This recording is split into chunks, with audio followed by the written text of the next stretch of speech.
Hi everyone, this is Robert and welcome to IDG Live. Today we are looking at this guy, the High Sparrow. I was about to say the High Septon. There is a difference. We will get into all of that in just one moment. Uh, this is actually now only a week and a bit before we get to House of the Dragon season 3, so I'm getting quite excited about that. But let's do a bit of a deep dive into some A Song of Ice and Fire lore first. Next week, well, let's see what we're going to do, but we'll start to transition a little bit more into House of the Dragon stuff as of a week's time. Now, as always, what we will do here is we will frame this around questions I've got from my patrons, but let's also start with a little bit of background, history, explanation of who the High Sparrow actually is.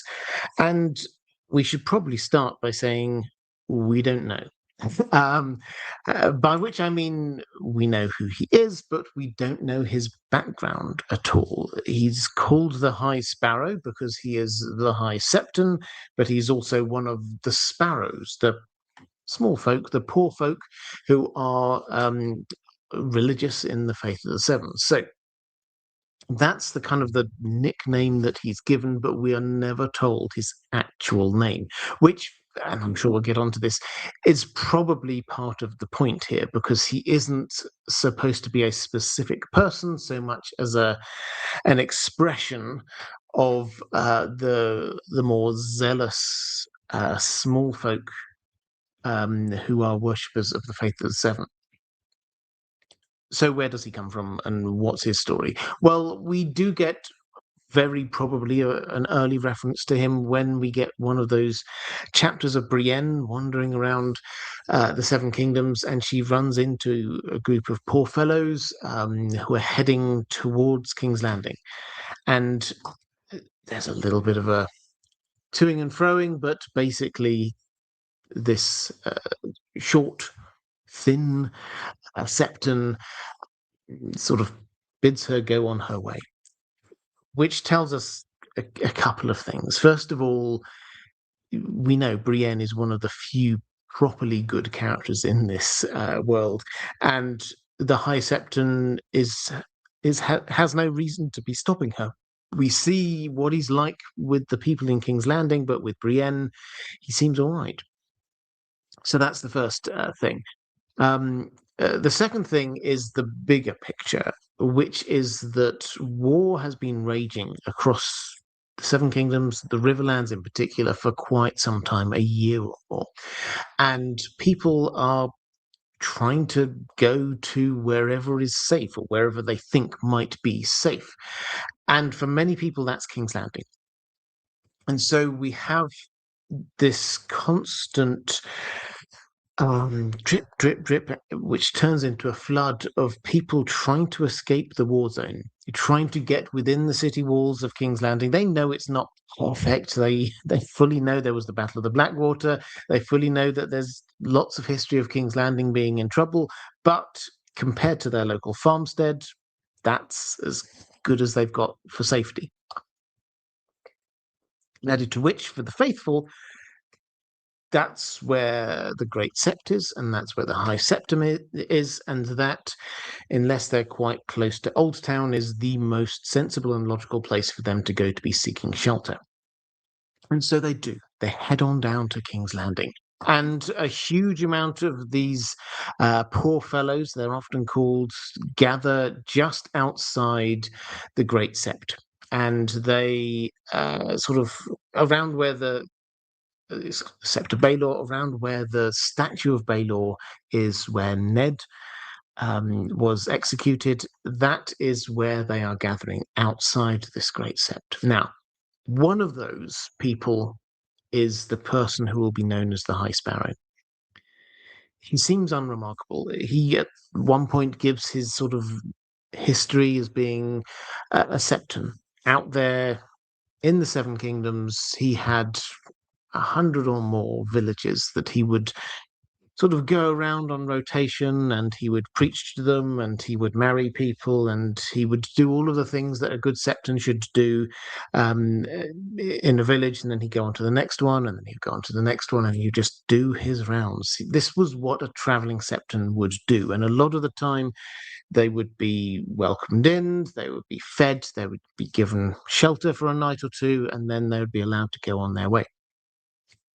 So that's what it is, and that's unremarkable. There are many, many of them. We meet Septon Merribold, many others who are in that rough ilk. And he comes down to King's Landing like many others, but he does seem to, while he's there, he seems to be sort of gathering a following of a type. He seems to be gathering people around him who see him as a figurehead of what the faith actually is. Because when you get to King's Landing, the faith of the Seven is not the same faith as it is out there in the fields and the villages. The High Septon, who at the time is this guy who was appointed by Tyrion, he's overweight. He wears this beautiful, incredibly expensive crown. He mixes with the rich people of King's Landing. He will do the occasional thing to sort of help out the poor, but that's not clearly, it's not his priority for all of his good words. Now, that situation could probably have carried on for a while. The High Septon there, the status quo, the poor fellows gathering outside the Great Sept, it probably could have carried on for a little bit longer. But then the High Septon dies. According to the world, as far as they knew it, he died in his sleep. What we know is that actually he was killed on the orders of Cersei, Osney Kettleblack, who put a pillow over his head, and he met an untimely end. Why? Well, we all know that Cersei is a little bit paranoid. She doesn't make the wisest decisions all the time, but also she knew that the High Septon had taken the confession of Lancel Lannister, and he obviously has got a lot of dirt to spill on Cersei. Now, the High Septon at the time probably wouldn't have done huge amounts about it, but Cersei didn't know that, and she decided that she would just solve this bit of the problem in her mind by getting rid of him. So, what happens? Well, then we have a conclave. They had to choose a new High Septon, and so the great and the good of the Faith of the Seven all gathered, and they started to discuss and put forward a few candidates here and there. And they were nearing a decision, it would appear. And the person they were likely to pick was sort of more of the same. At which point, the doors burst open, and all of these poor fellows who'd been outside kind of burst in. And some of them are carrying axes, and some of them are carrying this septon on their shoulders. And they're saying, we want this guy to be the High Septon, because he seems to care about the faith. He seems to do the things we think the faith ought to be doing. And the establishment seem to be rocked by this just in the short term, and they give in. They allow this person to become the High Septon. When we say allow, they were confronted by an angry mob with weapons. So this new High Septon is appointed, and as we say, he's known only as the High Sparrow because he was one of the sparrows, the poor fellows, one of the sparrows, but now he's the High Sparrow. So he comes into place, and he does what he said he was going to do. He just rules as the head of his order and as the head of the religion, as a part of that religion. And that religion preaches that you should not have riches, you should be giving them to the poor. And so he sold off that beautiful crown that the High Septon would wear, and he got rid of all of their riches, and he used that money to be buying food for the poor, and all of the well-to-do septons and septors in the Great Sept, who were used to living happy lives, he put them to scrubbing floors and the like. He abandoned the gaudy robes. He just wore this simple homespun kind of gown, really. And this was revolutionary. So that's how he came to power. That's why we don't know huge amounts about him. That's also why, and we will get onto this, why this has kind of like provoked a huge amount of theories about who he might be, because he does not have a name, because we do not know where he's come from, and because he is clearly shifting the political situation in King's Landing. It makes people wonder, is this person being manipulated? Is this person, or is this person secretly someone else trying to change things within King's Landing? So Cersei, at this point, probably realizes that things aren't going exactly to plan, particularly when the new High Sparrow refuses to immediately acknowledge that Tommen is the rightful king. Now, this is a big issue for Cersei. It also coincides with her having a huge problem with debt, the crown's debt. So she is there trying to work out, well, what do we do? We owe money to, yes, the Iron Bank, but also a lot of other people. Now, it's about 6 million gold crowns that they owe, the golden dragons that they owe. And half of that is to the Iron Bank. And the Iron Bank have sent their representative and said, we really think we'd like you to carry on paying this money back. And she's gone, no, we need this money. And she thinks they need this money in particular for rebuilding the Royal Navy, because after the Battle of the Blackwater, they basically lost all of their fleet.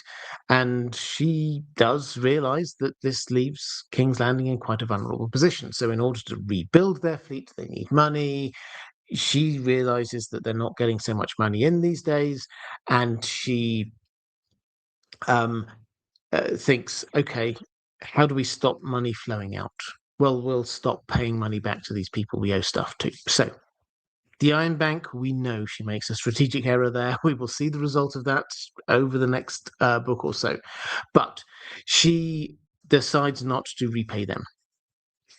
And then she sees this opportunity with the faith, because it turns out that another million gold is owed to the faith. And the person who is in charge of that debt for them is, of course, the High Septon. So what does she do? Well, she thinks, okay, so I need a couple of things from them now. I need them to acknowledge that Tommen is the king, and I need them to cancel my debt, basically. And she's willing to give them a lot.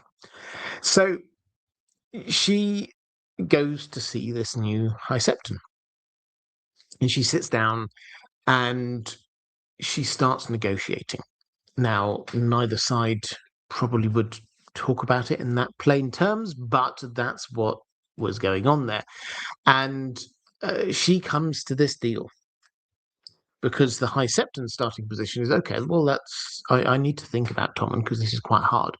But also, the foundational principle that we've got here in terms of the relationship between church and state is that the state, the crown, will protect the faith. That's the foundational point that we've got. This is what was established. So Jaehaerys the First, Maegor, a bit before him, they came up with this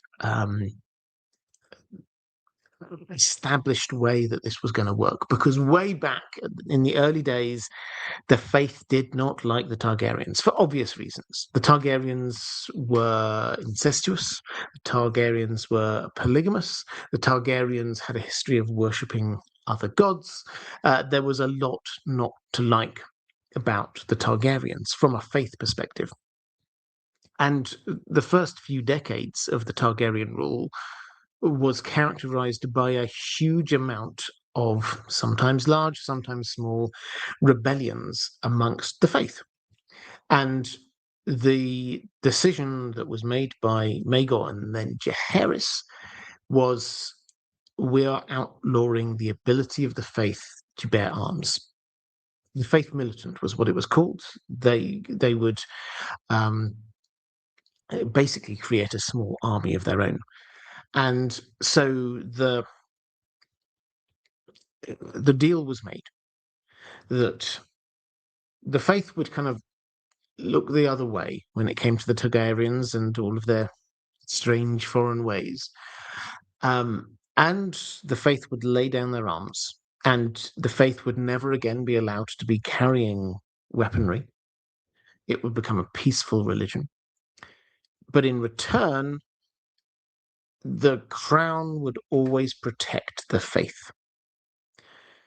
The High Sparrow, when fast forwarding up to this negotiation with the High Sparrow and with Cersei, the High Sparrow's position was the crown has not delivered that, not recently. We've had this war of the Five Kings, which has been going on, and no one has been protecting the septons and the scepters. There's been pillaging and worse going on, and no one is protecting them. So the crown has reneged on its part of the deal. So Cersei thinks, okay, I think I can get what I want here if I give them what they want. What they want, or what the High Sparrow says he wants, is for the throwing away of that rule that the faith can not, none of the faith officially can be bearing arms. She allows the re-establishment of the faith militant in exchange for a recognition of Tommen as king and the wiping off of that 1 million gold debt. Cersei goes away, and we see this obviously from Cersei's perspective. Cersei goes away thinking that she has made a great deal. She's always hugely impressed with her own intelligence and cunning and abilities. She thinks she's just like given away almost nothing and got a huge amount.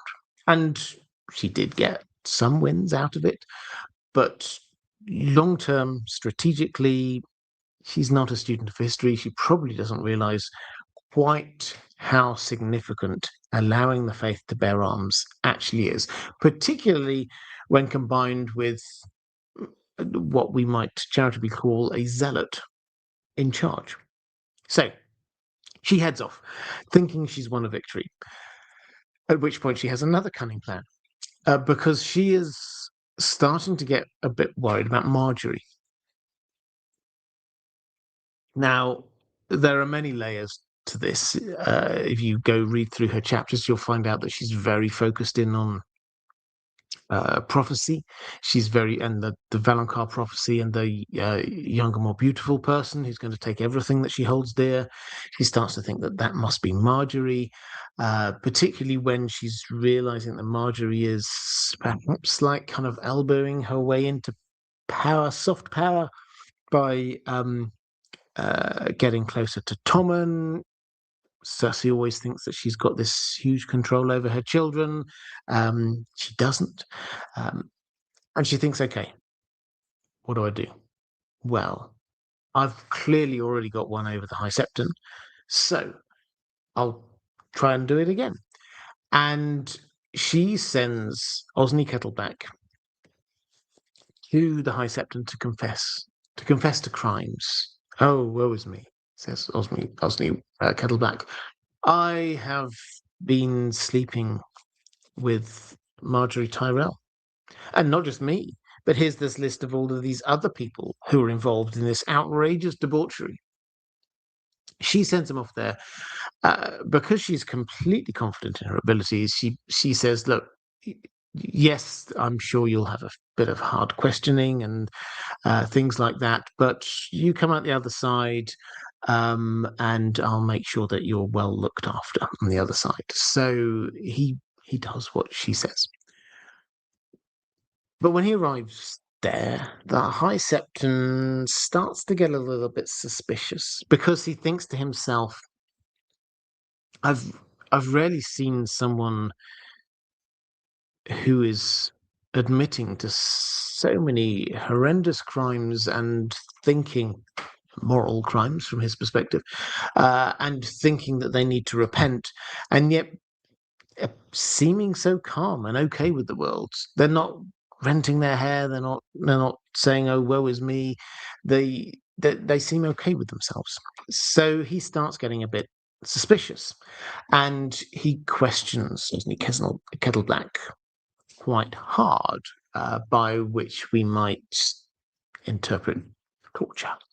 And he pushes him, and Osney Kettleblack breaks, and he tells the real truth. And he says, Cersei, oh, she ordered the murder of the last High Septon. And oh, you'll never believe who she's actually been sleeping with. And she's just been framing Marjorie. And all of these things just come tumbling out. And the High Septon then is, having taken Marjorie into custody, he's obviously thinking, well, maybe Cersei's the person I should be taking into custody. And Cersei rather advisedly heads on down there, and the High Sparrow captures her and says, I've learned these things about you, and I think you need to be facing up to these charges. And so he captures her. And normally, that would probably mean not huge amounts, because the Crown could just send a armed battalion down there and grab her out. But now the Faith Militant exist, and they've all got weapons, and this would suddenly create a huge issue. Added to which, the person who's now in effective control in the Red Keep is Kevan Lannister, who, although he's a Lannister and will wish to protect the Lannister name, he's not Cersei's biggest fan. So Cersei then tries her best to get her way out of this, and she tries lots of different approaches. She tries denying everything. She tries being angry. She tries threatening them, and eventually she settles on, okay, I'm going to look penitent. And she says, "Oh, can you just get me a copy of the Seven-Pointed Star, something I can read?" She does everything she's told, and the days pass. She says, "I want to confess to the High Septon, the High Sparrow," and she goes before him, and she does confess these things. Not everything, but the things that she thinks, well, I don't think I can get away without confessing those things. So she confesses a couple of things and convinces the High Sparrow to allow her to be released from custody.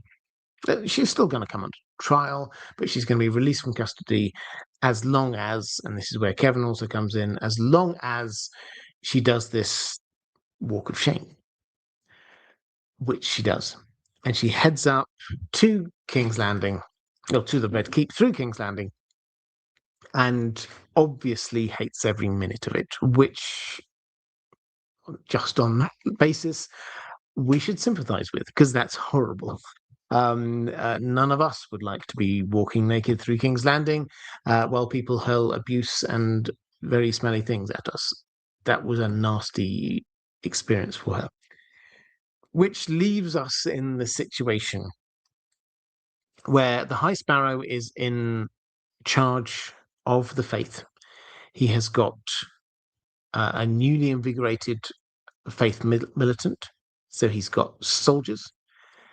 And although he's kind of allowed his important political prisoners to go free, he is fully expecting them to be returning for trials. And where we're supposed to leave this thinking about is how will Cersei in particular respond to this? How will she allow herself to go to trial? She's already basically said she wants a trial by combat and begged for Jaime to come and stand for her because she's a royal. She can only have somebody from the Kingsguard.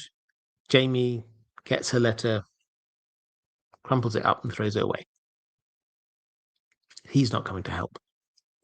But her backup plan, Qyburn, has managed to create a new member of the Kingsguard who we just meet at the very end of this, who is Robert Strong, who is Zombie Mountain. So that's where we're at. She's currently thinking that she's going to get out of this by having this trial by combat with this new amazing warrior who's going to defeat whoever it is that the Faith put before them. So the High Sparrow at the moment is still in the ascendance, and the poor folk of King's Landing are broadly sympathetic with him. We might not like him, but from their perspective, the Lannisters are up there in the Red Keep, happily eating nice meals all the time in safety, and the small folk are starving. And who is it who's looking after them? It's the High Sparrow. The High Sparrow is feeding them by taking away his own wealth, paying things off so that he can feed them. So he is there on the side of the small folk of King's Landing, and this is creating an even greater rift, and we see this throughout the history of King's Landing, between the Red Keep and the people up there, and the small folk, the everyday folk who are outside. Maura Lee, great to see you. Maura saying, just a show of love, you are the best. I love the content. Thank you. I hugely appreciate that. And had a question somewhere from Brad Brothers Bradley saying, "Happy Thursday. No pink gin this time, sadly. I'm sorry to hear that. But I wonder how the other potential kings or queens would deal with the Sparrows and the High Sparrow in particular. Any thoughts?"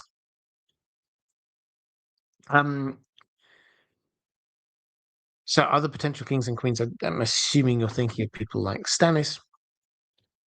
I struggle to think of anyone who would have allowed the High Sparrow to rearm the Faith Militant. That seems like a generational misstep by Cersei. It's the kind of thing that you look at as objectively you can and say, she just has no idea what problems this is going to cause. And she's only seen the beginning of it. She's only seen this, just scratched the surface of it. So yeah, someone like Stannis would not have engaged with that at all, and he would have basically, as far as I can tell, he personally would have, ignored it. He does talk about the Faith of the Seven. He basically said they've never done anything for me. So he broadly doesn't really care. Melisandre would be a different matter, because she would see and has seen the Faith as heretics, as people of who are worshipping false gods. And when we get that, if you remember that early scene, the beach scene on Dragonstone, where you get those fires, what's on fire is the statues of the Seven. They're literally burning the Seven on at her orders, and Stannis is allowing her to do it. So whereas Stannis personally might be just like whatever, Melisandre would have taken the fight to them. So that's that. I think Aegon the VI, if you prefer, he has been brought up in the faith. He's had a scepter teaching him about the faith. He's lived amongst the small folk for most of his upbringing. He cares about them. Almost certainly, he would be on the side of the faith. Now, whether they would love him is a slightly different matter, but he instinctively would wish to rule with them as support in a classic Targaryen way. As for the others, I mean, I don't know whether Rob ever would really have wanted to rule from King's Landing. He worshipped the old gods like his father. A question from Frankly J, saying, it seems to me the High Sparrow held all the cards with Cersei in custody. Was there any logic behind letting her go? Only read the books once in 10 years. Well, do not worry about that. It's been a long time for many of us reading them. What's the logic? Yes, he did. I think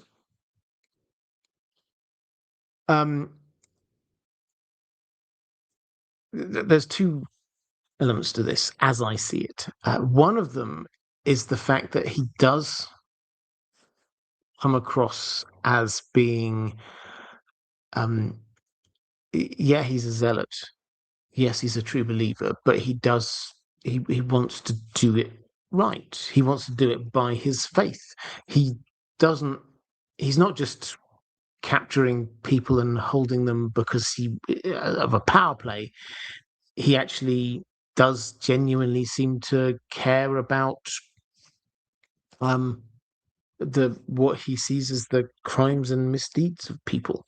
So when he has got a confession from Cersei, then that it seems logical for him to sort of say, okay, well, you've gone half the way, I'll go half the way. So part of the answer, I think, is just he is actually what you see. The other part, I think, is that he's not stupid, and he's a relatively canny political operator. He knows how far he can push things. And I think he realized that he couldn't keep Cersei there forever. That no, eventually that was an unsustainable position for the faith. Yes, he could do that for weeks, maybe months, but in the long term, there is no way that he could get away without either putting her on trial or kind of releasing her for a period, because everyone knows that the Lannisters pay their debts. Kevin Lannister, for all of his not particular care for Cersei, did see that she was his niece and that he had to protect her. So there is a degree of canny political maneuvering there as well.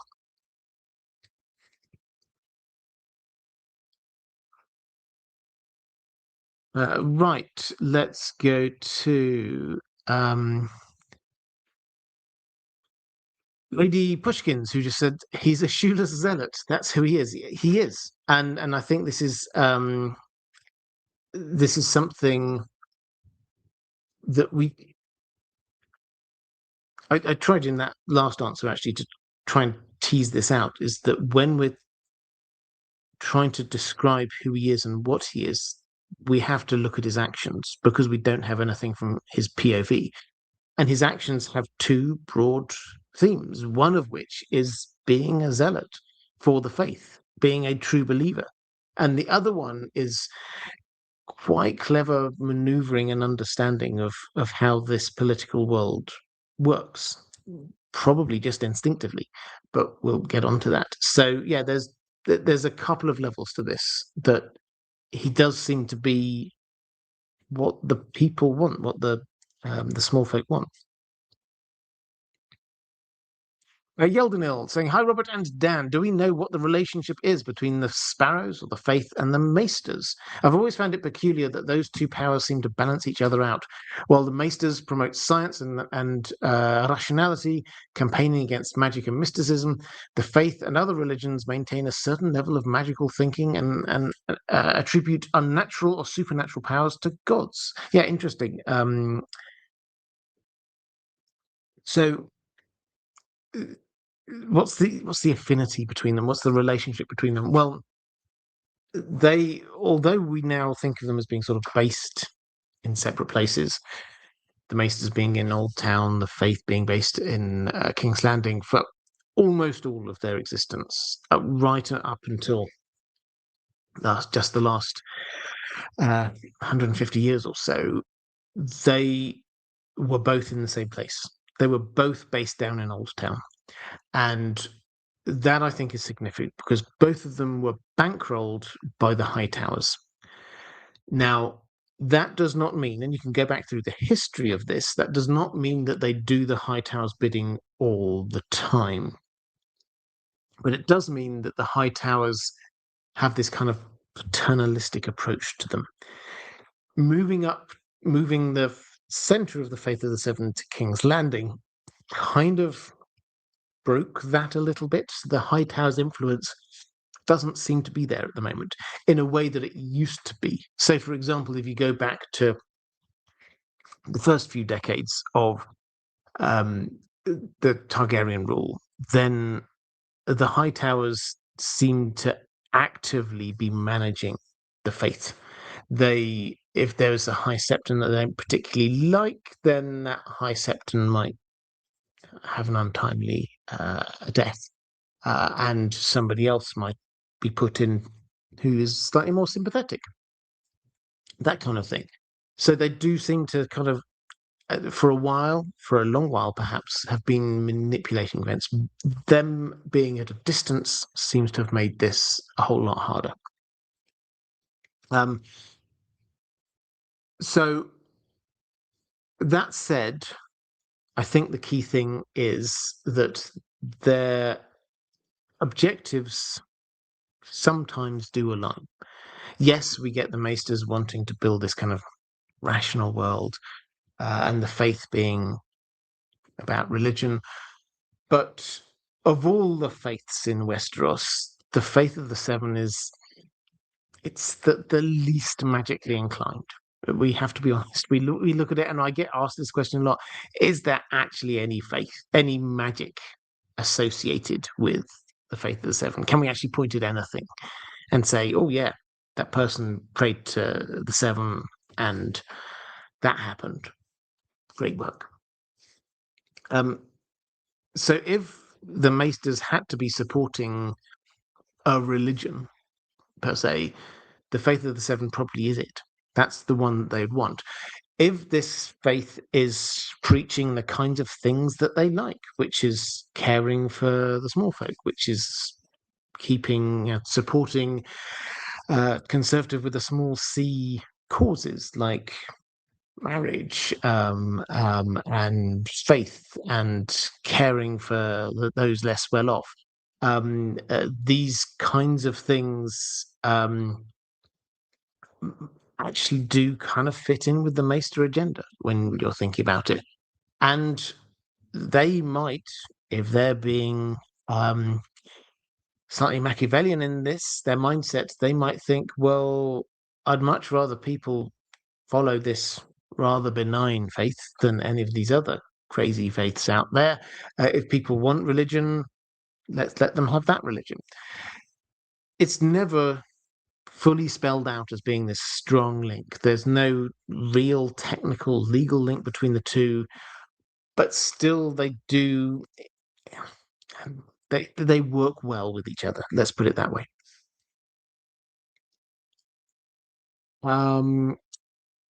Martin S. saying about Lancel Lannister in the Who Named You scene. Robert is nasty to Lancel, but is at Kevin's expense too, as a half-wit with a stutter.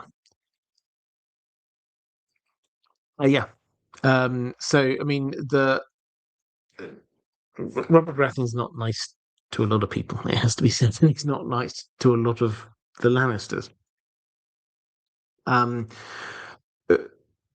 He probably wouldn't insult Tywin to his face, but the rest of the Lannisters were fair game. He was the king; he could do what he wanted.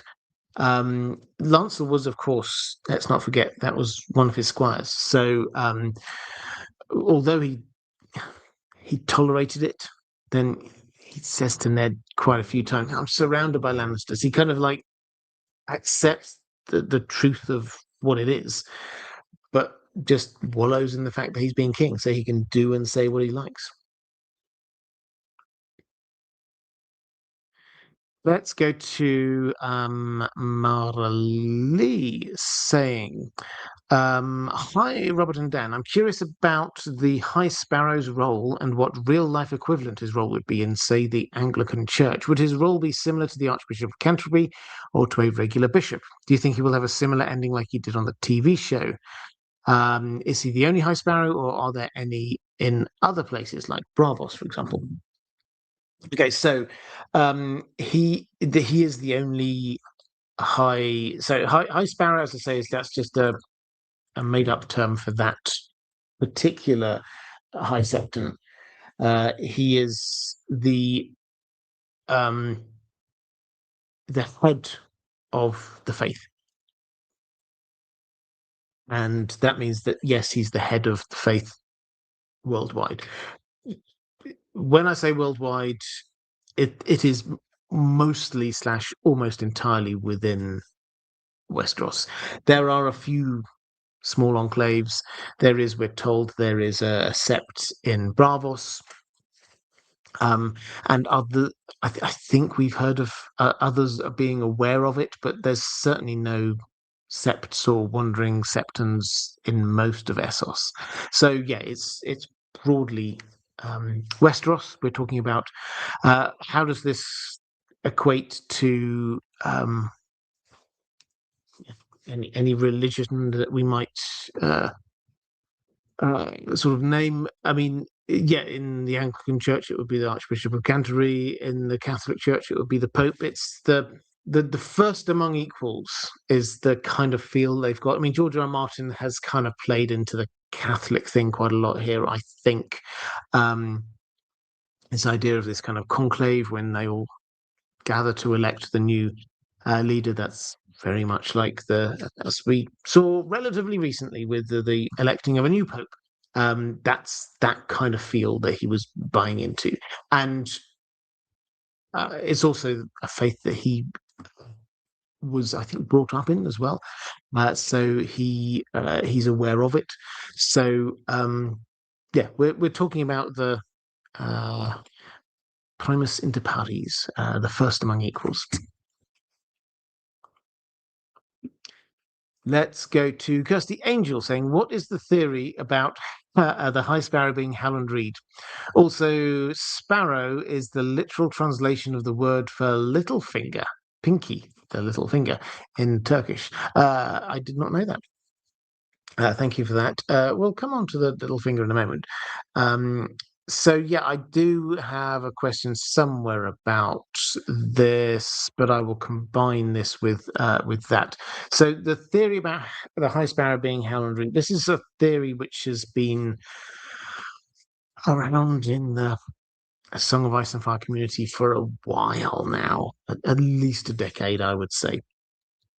And this, I think you can file this under one of those theories where it's like such and such a character is secretly such and such another character, which they're popular. These kind of theories, I usually don't like them, but sometimes do. It at a high level, what I don't like is the way that kind of thing shrinks the world. Is that we're experiencing this hugely vibrant, wide, and varied world that George R. R. Martin has created. And every time an interesting character over there, actually you find out that they're not just that interesting character. There was someone over here before. For me, that kind of like shrinks it. Why on earth can't we have an interesting character there and this other interesting character here? Because there are plenty of interesting characters in any vibrant world. But all of that said, this is a theory which has been doing the rounds for a little while. Mostly, in my view, this comes from relatively circumstantial stuff. It builds on the obvious facts that we do not know who the High Sparrow is, and B, we do not know exactly what Howland Reed looks like or what he's been up to, but we do know that he's alive. So those things are there. Um, the theory goes on to say, well, what do we know about Howland Reed? Well, he's short, and he's sort of vaguely magical, I guess. So, maybe he would be able to influence events. And he's also very loyal to Ned Stark. And so, what might Howland Reed do following that logic? Well, he might go and try and get revenge on those who killed Ned Stark. So that's the high level theory. Really, he emerges from somewhere in the Riverlands and then goes off and destabilizes Cersei's rule. I don't disagree with any of those facts, but for me, it doesn't really hang together. In as much as if the only kind of actual link we've got is that this guy's short, that doesn't appear very strong to me.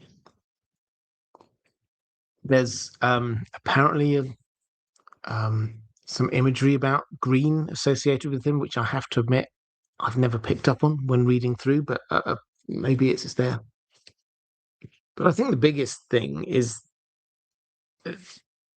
well, the biggest thing is that this is one of those theories where the burden of proof is on the people saying this is the case, because it doesn't instinctively feel it should be the case. It's not something George R. Martin has heavily, even if you buy into any of the sort of the smaller bits of symbolism. There's no way that I think you could read about the High Sparrow and say that this is heavily suggested that this is Howland Reed in any way, shape, or form. So the burden of the proof, I think, is on people trying to prove that this is the case, and I don't think that there is that there. Added to which, what is it that we think Howland Reed is like? What do we think he actually wants? Do we think, from what we've read and understood, that he's there trying to get revenge through clever political means on whoever killed Ned Stark? Is that what his focus is on? Because my reading of the situation is that his focus, he is he's loyal to the Starks, but actually he's there working with the Weirwood Network. He's probably in contact with Bloodraven in some way. He is wanting to help the situation against the others to the north. Him going down to the south and just playing around and trying to make Cersei look bad just seems a little bit missing the point for what Howland Reed is all about. Added to which, if he'd really wanted some kind of revenge on Cersei, he had her within his control, and he didn't get it.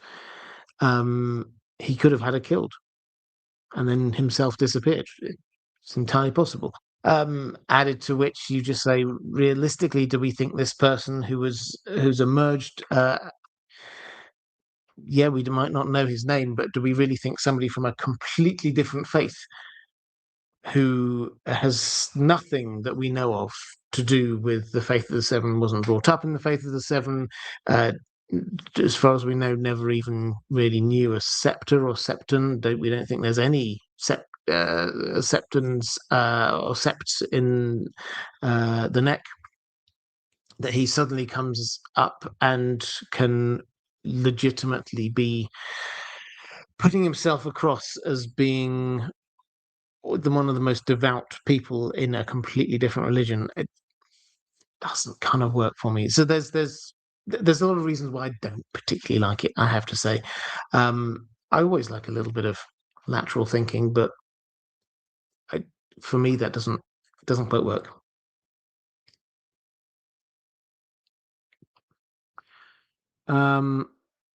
Let's go to Manlakovet saying, I'll ask the obvious question. Is the High Sparrow a genuine religious zealot, or is there something more to him? I mean, it is an obvious question, but I think it's the right question to ask. And this is one of those things where we have to go, I think, with Occam's razor. Because if everything he's done suggests that he is a religious zealot. He's done nothing to disabuse us of that. He's done. He's not seemingly pursued any other agenda while he's there. So, if he is someone else, then he's so deeply undercover that he's not really achieving anything much. So, yeah, I see no reason to doubt that he is what he says he is. And I think, in a way, again, I think it would slightly diminish the story if he wasn't that. Because George R. R. Martin has, if you want to go with foreshadowing, he wrote all of the history we've got in Fire and Blood about these, if you read it, hundreds of pages of the faith against the crown. And then we get the situation in King's Landing where you could have the faith against the crown. And what do we need? We need the equivalent of this kind of shepherd figure, the Septon Moon figure, this high Septon who can be speaking out against the powers that be. Actually, I think it would make for a much duller story if it's not somebody who is actually a true believer.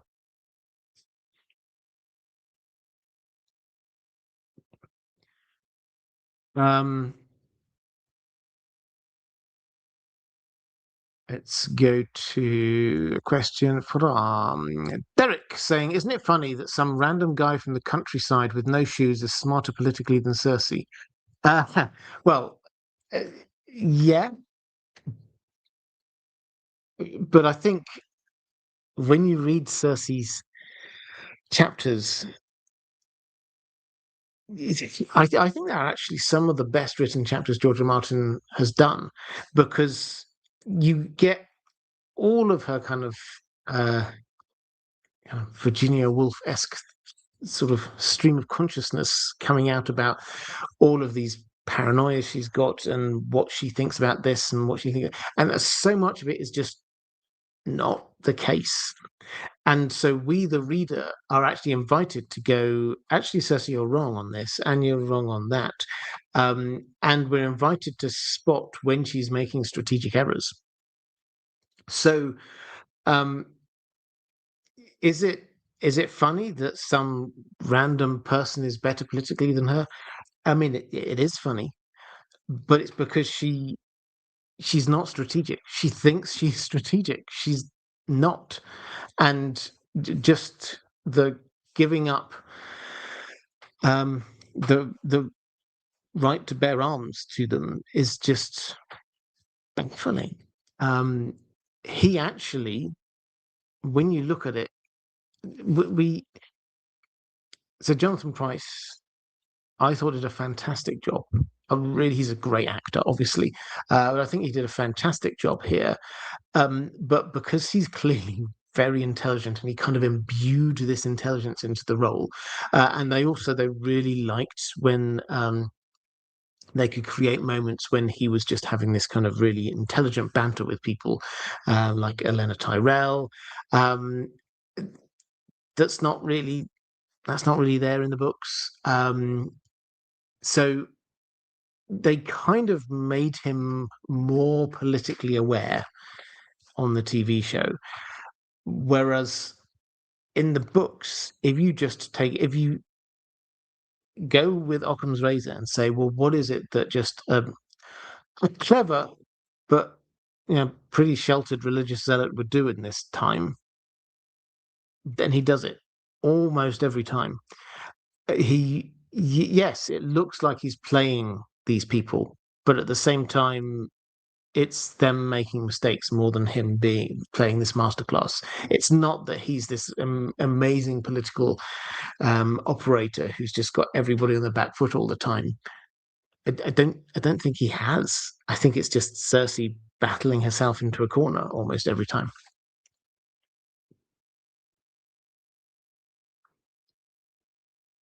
Let's go to Roman Lukovic. In my previous question, I meant whether he was using the faith to achieve a goal, power, etc., or if he is a true believer with no other motives. Yeah, no, good clarification.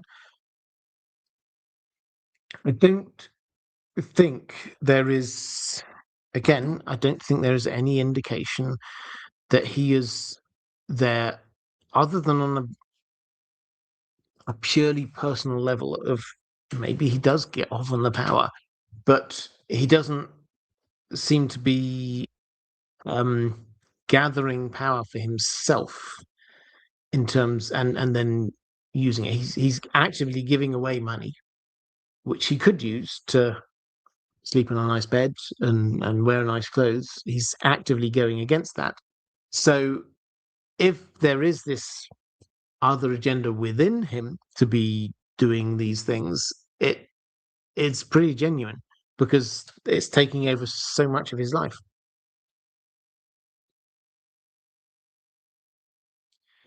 Let's go. Greek Weirwood saying is giving away money is getting power. Yeah, I mean, he is. So this is a matter of motivations. So he is giving away money, and he's gaining power through that. What we can't say for sure, I think, is the extent to which that is him wanting that power for himself because he actually secretly likes having that power, or whether he's doing it out of pure altruism, or is it somewhere in between? A bit of both. Probably a bit of both, realistically. But because we don't have the POV, we don't know exactly what's going on in his mind. We can just see the results of what he's doing. Where were we at? Adam Geets saying, "Hi, Robert. A general Song of Ice and Fire question. I keep thinking there's a deeper literary connection between Summerhall and Winterfell based on their names, i.e., summer versus winter. Do you see anything there?" I mean, I think this is a really interesting question. Uh, Not on the surface, I think, is the main point. I mean, I think I've done a long series of videos on Winterfell, including why it might be called Winterfell. The the idea of Summerhall being this kind of like opposite of it in some way, it's not from the same time period. Summerhall's very relatively recently built. It's not set up, as far as we can tell, with a view to being some kind of magical thing. Winterfell clearly was, Summerhall wasn't. So if there is a link between the two, then it's a linguistic one that George R. R. Martin is playing off of, in that um, Summerhall is perhaps, well, definitely related to fire, which, in the way that and that's its destruction in the way that winter snow is the destruction of Winterfell. The the last chapter we have when we get Theon escaping from Winterfell, and he kind of stops for a minute and looks back, and he can't even recognize Winterfell. He can't even see the castle because of all the snow is there. So winter has destroyed it in the same way that so cold has destroyed it in the same way that heat has destroyed Summerhall. So we've got that kind of, yes, there is an echoing going on there. There is, and I will get back into this at some point with a video. There is the what happened at the tragedy at Summerhall issue, which has the potential. We don't know exactly what happened, but it has the potential to be bigger. It has the potential to be that something happened here that has kind of triggered bigger events. We know one bigger event definitely happened, which is that's where Rhaegar was born. And obviously from Rhaegar we get Jon, and the dominoes fall from there. So I'm not saying there's no connection there, but they're different. They're not set up originally within the world to be sort of opposites or complements in any way. Um, but thematically, they may be being used as such.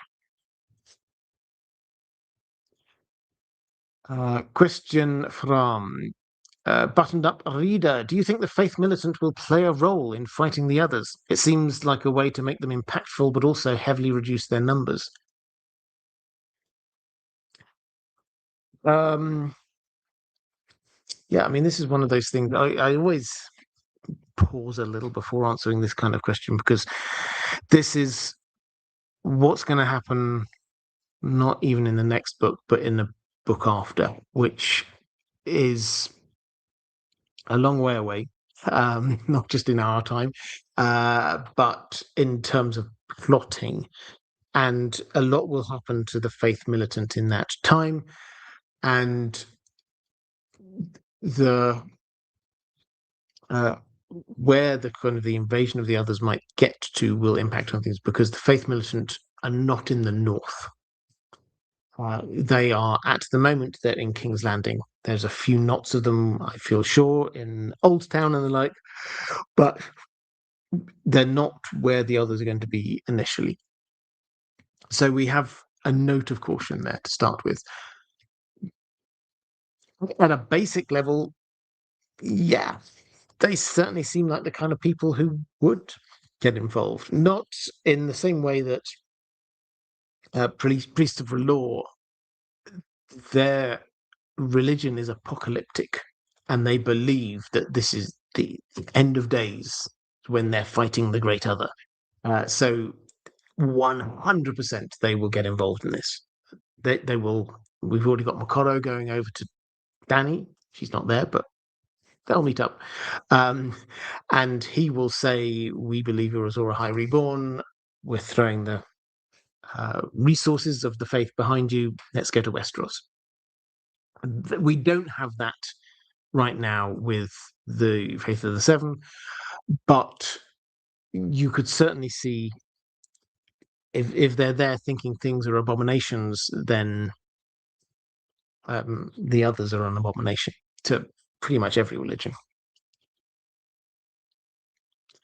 Paul Whitrock saying, hello, Robert. I'm sure you're excited for the World Cup. Yeah, I will join you in cheering for England anytime they're not playing the US or Germany, as the club I normally cheer for is Bayern. Well, Bayern is my German club. But yeah, I am excited. Although I have to admit, I don't know, this isn't football stream, so I'm not going to do it. I'm probably less excited for this than I have been for most other World Cups in my life. I don't know. I don't think I'm alone in that. It's just the kind of a vibe I picked up on. Maybe it's just the sheer number of countries that are involved this time. Who knows? Maybe I'm just getting old. But yeah, I'm excited, and yeah, I will be cheering on England. Our first game is, I think, next Wednesday. So let's go to question from Gabriel Farrell saying, hi, Robert, hope you're well. I am, thank you. What's the wildest serious theory on who the High Sparrow is in disguise that you've heard of, beyond your standard Howland Reed theory? If you, I talked, this was the one I mentioned slightly earlier. So I talked a little bit about the Howland Reed theory, which I don't really buy into.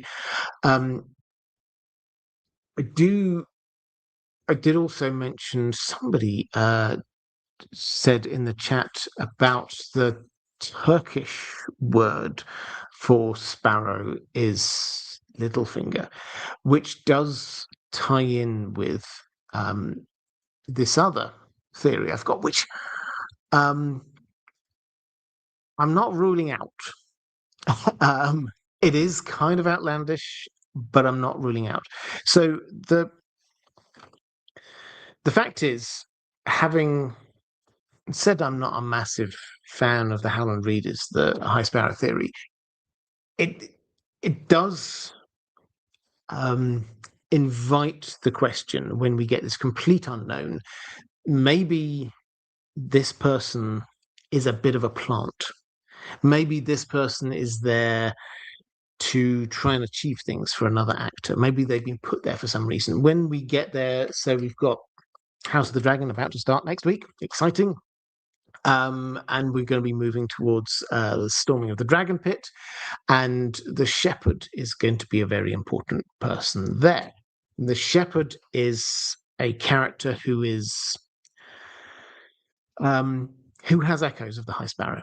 This person who is standing up for the small folk, this person who is coming out from among them, the person he doesn't have a name that we know of, and he will disappear from history afterwards. But he is going to be this rabble-rousing figure who is going to get the people behind him and then go and achieve a thing. And it's long been a question within the fandom whether the Shepherd might have been a plant in some way, because what he wanted to achieve helped a lot of different people with a lot of different agendas. And as much as I say what the High Sparrow did doesn't kind of match up with what we think realistically Howland Reed might do, it does match up at a very high level with what some other people might do. Because what has the High Sparrow achieved? Well, the High Sparrow has destabilized the Lannister rule and has goaded Cersei into probably doing something, we'll get onto this, which she may not regret, but is going to be a little bit hasty, shall we say, from almost everyone else's perspective. That will alienate a whole lot of other people, and probably the Tyrells as well as the Faith. And that will destabilize King's Landing, and that will probably eventually lead to her being forced out. So who benefits from that? Well, Fagon is coming. Is it possible that they're clever enough to have somebody in there doing this for them? Maybe, but we don't really get a hint of it. And we've got John Connington as a POV, and he doesn't even really think of this as a better make sure the High Sparrow is doing these things in order to help us out. So we can probably rule that out. The other person, though, is Littlefinger. Now, Littlefinger does play the long game, but other than the fact that, yeah, Littlefinger probably in the long term wants the Lannisters to be destabilized, wants King's Landing to be destabilized because he wants to get ultimate power for himself, and he's probably just thinking long term with that. Other than all of that kind of stuff, George R. R. Martin was asked once about something which may sound quite tangential, but isn't, I think, which is he was asked about annulment of marriages. Who could annul a marriage? And he, particularly a highborn marriage, a royal marriage, who could annul one of them? And he said the High Septon. And I don't have the quote in front of me, unfortunately, because that would be really useful, and I forgot to do it. But the context for this was the fact that Sansa, in the books, Sansa is still technically married to Tyrion. And the context of this question was, so if Sansa's supposed to be marrying someone else, as appears to be Littlefinger's plan, how on earth could that be if she's already technically married to Tyrion? And he said, well, the marriage would have to be annulled. And the only person really who could do that is the High Septon. So, given the fact that Littlefinger seems to be happily going along on this idea of, well, we'll try and marry you to Harry Harding, the moment he unveils her as Sansa Stark, everyone will go, well, hang on a minute, you can't marry. You're already married to Tyrion Lannister. And so what does he do? He either kills Tyrion, who is disappeared somewhere. He doesn't know where Tyrion. We know where Tyrion is. Tyrion's on the other side of the world, the other side of Essos at the moment. But Littlefinger can't get at him. Or he gets an annulment from the High Septon. If anyone has the ability to be planting someone in there and manipulating events, it's possibly Littlefinger. So Yeah, it's quite outlandish and out there. We don't have any indication that we've got nothing from Littlefinger saying, I've got a person in King's Landing who's doing these. We don't hear any of that, and he is starting to give away some of his plans to Sansa. So yeah, we've not got any firm evidence, but as a sort of an outlandish theory, I don't hate it.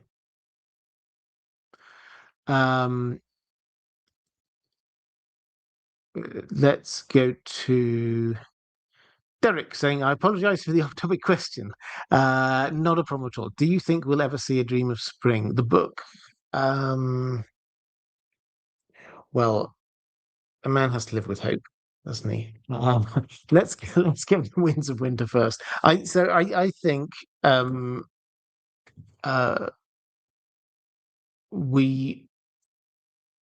we will get before the Winds of Winter. I think at some point George R. Martin is going to say, just my instinct, I think he's going to give us another couple of Duncan Egg stories, perhaps. He finds them easier to write. He seems to find Fire and Blood easier to write. It wouldn't surprise me if we get Fire and Blood Part 2 at some point, and then perhaps he would return his mind to The Winds of Winter, which he is 75% of the way through. So if he gets some other things out of his system, maybe he could do that. A Dream of Spring is another massive book after this. So I'm not going to say no because I need hope. But let's just say it's quite a way away. But yeah, let's stay positive. Let's stay positive. Let's go to. I think I've got another question somewhere. Kai's Ballerina, hi there, saying, who do you think the High Sparrow will back as a ruler after Tommen dies? Cersei never made him promise to back Myrcella. No, so I think well, this is sort of like leading into a question I've got in a couple of different versions later from my patrons, but let's sort of dip our toe into it here. I think George R. R. Martin has set this up for Cersei to do something like what happened on the TV show. That's not saying that necessarily is going to be exactly what happens, blowing up the Great Sept, but something like that. So we know what Cersei's like. She actively hates the High Septon. She actively wants to get rid of Marjorie. The epilogue of the last book, A Dance with Dragons, has the deaths of Kevin Lannister and also Grand Maester Pycelle that will be framed on the Tyrells. So she will want to take out the Tyrells, and she will also not want to be going on trial, and she will be thinking to herself, I want to get rid of the High Septon. I think she is going to eliminate in some huge dramatic way. Now she's got no restraining influence on her. Now Kevin has gone, Tyrion's not there, Tywin's not there. There's nobody near. Jaime's not there either. There's nobody near her who can be this kind of moderating influence. Even Pycelle, when you read A Dance with Dragons, he's ignored, but he is a moderating influence on that small council. Qyburn is clever, but he's also a yes man. He will make what Cersei wants happen. So yeah, she will want to do something dramatic. It's probably going to do with wildfire. We've got huge amounts of foreshadowing about how much she likes wildfire. So yeah, if it isn't exactly what happens on the TV show, then it's going to be something similar in my mind, which is a kind of the slightly longer way of saying that I don't think it matters who the High Sparrow backs after Tommen, because I don't think Tommen's going to survive, and I don't think the High Sparrow is going to survive.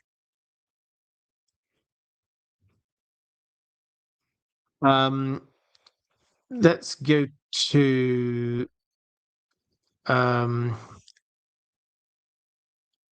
Konitsky saying Robert is too polite, and then Lorelei saying he's English. I am English. I'll admit I'm too polite sometimes. So let's go with Kia saying, "What's the connection between all the birds, little birds, three-eyed crow, high sparrow, etc.?" Yeah, interesting question. I don't think there's a big overarching narrative here. I don't know if that's what you were trying to get at, but I don't think that George R. R. Martin is inviting us to look at all of the bits of bird um, analogy or just names and see them as specifically connected in a high level. Which isn't to say that there's nothing which is there to connect them, because the the thing which a lot of them kind of play off of, these titles, words, nicknames, whatever, is the idea that birds are insignificant in some way or overlooked in some way. They might look pretty, but nobody really values them for what they are. They're not seen as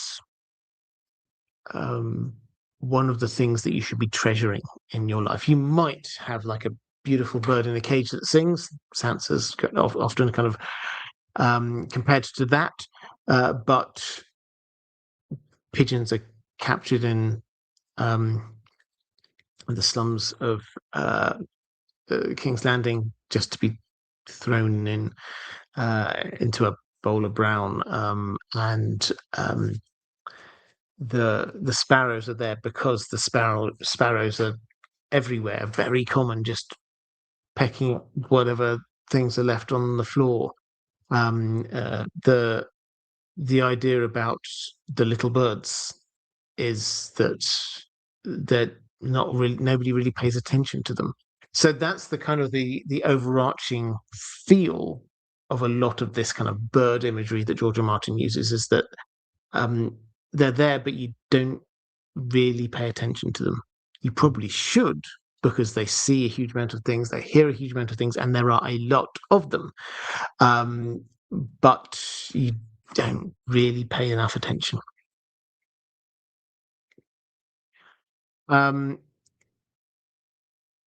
Relaxed like a cat, saying, "Hi, Robert. Summer's over. The rain is pouring." Yeah, it's been. We had summer 2 weeks ago. It was very hot here. Right now, I've got very wet about 7 or 8 times just today. I think it's going to be hot again next week. Welcome to English summer. My question this week is whether there are any as yet uninvolved characters you see as being harmed or affected in some respect by the High Sparrow in the coming books. Well, I'm going to connect this to what I said just a little bit ago, which is that I think the next step for this is Cersei enacting her revenge with the powers of the state, probably with wildfire. And so the High Sparrow, I think, is not going to be long for this plot. In fact, it's possible we don't actually meet him face to face again at all, because the only POV character we have currently in King's Landing is Cersei. One thing I will say, though, as a sort of a tangent off of this, but I hope you'll forgive me, is that if she does do something like blow up the Great Sept, in the on the TV show, I wouldn't say it didn't have any consequences, but we didn't really see them. It will be very different in the books, because if she blows up the Great Sept, hundreds, thousands of small folk will be caught in the crossfire in some way, and they will be up in arms about the destruction of the Sept and of the destruction of the person and the infrastructure that have been on their side. And if they figure out it's the people up at the Red Keep, then this is just going to be getting them more and more angry with the powers that be there. So one of the things that George R. R. Martin has done as we go through Cersei's chapters in A Dance with Dragons is to start to play up the spoilers for House of the Dragon, start to play up the Rhaenyra angle with Cersei, where she's doing things that she thinks are necessary that actually is going to that the small folk are not going to like. And eventually they will just kick her out of the city. So Rhaenyra in the dance leaves the city not because Team Green arrived at King's Landing and they pushed her out in an amazing coup. It's because basically the city was in open revolt against her and it was unmanageable and she just had to accept defeat and go.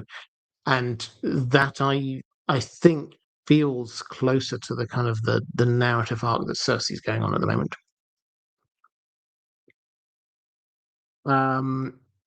Let's go to a question from Diego Godoy saying, Hola, Robert. Hola to you. Could you please discuss some of the similarities and differences between the whole Sparrow's plotline in the books versus the show? Yeah, very happy to. I've picked out a few as we've been going through, but let's just try and tease out a few of these. First of all, I think there's a motivations perspective from Cersei's. So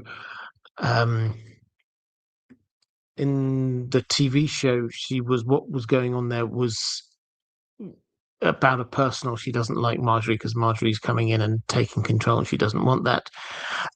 In the books, her dislike of Marjorie is a lot more prophecy driven.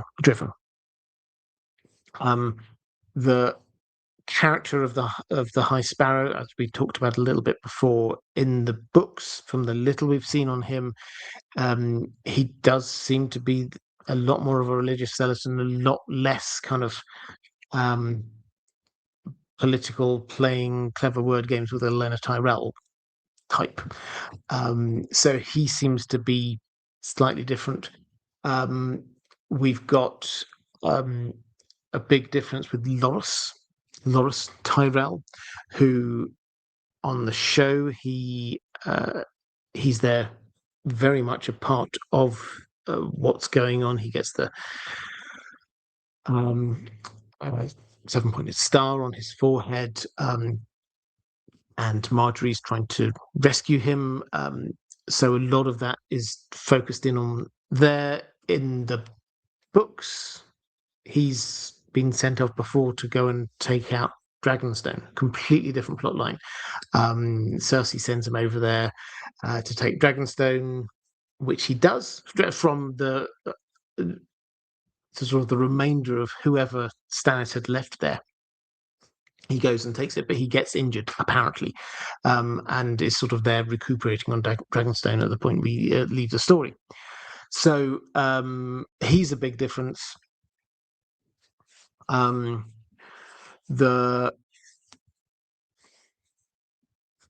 money thing is a big difference as well in terms of motivations for Cersei. That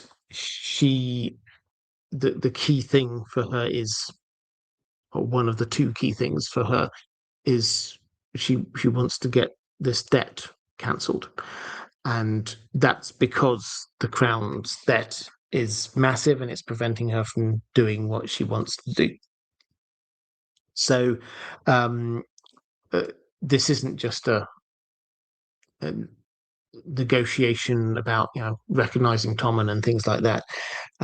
So yeah, I think we've got a few different elements to this. Marjorie is also not as clever a political maneuverer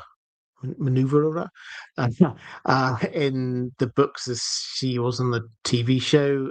Again, they they tried to make this be a lot more of a kind of a chess thing, as opposed to she's just there trying to. I mean, she's still relatively young herself. Um, uh, she on the TV show, if you remember, she's there um, manipulating Tommen and to a degree the High Sparrow in order to be like proclaiming that the crown is here on the side of the faith. That whole subplot that didn't really hasn't really happened in the books. Right. Let's go to Lorelei Dragon saying, "Good evening, Robert. My question is about the Faith Militant. Are they meant to echo something like the Inquisition? And how have they historically interacted with the king?" Well, so the Faith Militant have been around for a long time. How they interacted with the king was in the early days, the Faith were one of two organizations that spanned the continent. The crown was not, obviously, because the Targaryens hadn't invaded, the crown was not this overarching structure and sort of power structure. You had the maesters and you had the faith, and the faith were they had to make sure that their septons, who were like going around from village to village, as they do in the story that we still have, but back then when they were going around village to village, that often meant that they were going through a whole lot of disputed territory between two different kingdoms, and they would get caught up in stuff. And so the Faith Militant emerged from this idea of like, okay, not everyone's made to be a septon or a scepter, but you could, however, protect them when you've got 7 kingdoms or 20 kingdoms or 100 kingdoms, and they're all constantly at war with each other. If you want your priests to be safe, you need somebody to be looking after them because they're easy prey. So that's where this all emerged from. When we get the Targaryens coming in, then we have one overarching enemy, as some of the High Septons at the time thought. And so they gathered armies. All of these people who were there, the Faith Militant, who could like take up arms, and there were literally in the first 2 or 3 kings, you would have literal armies of the faith there.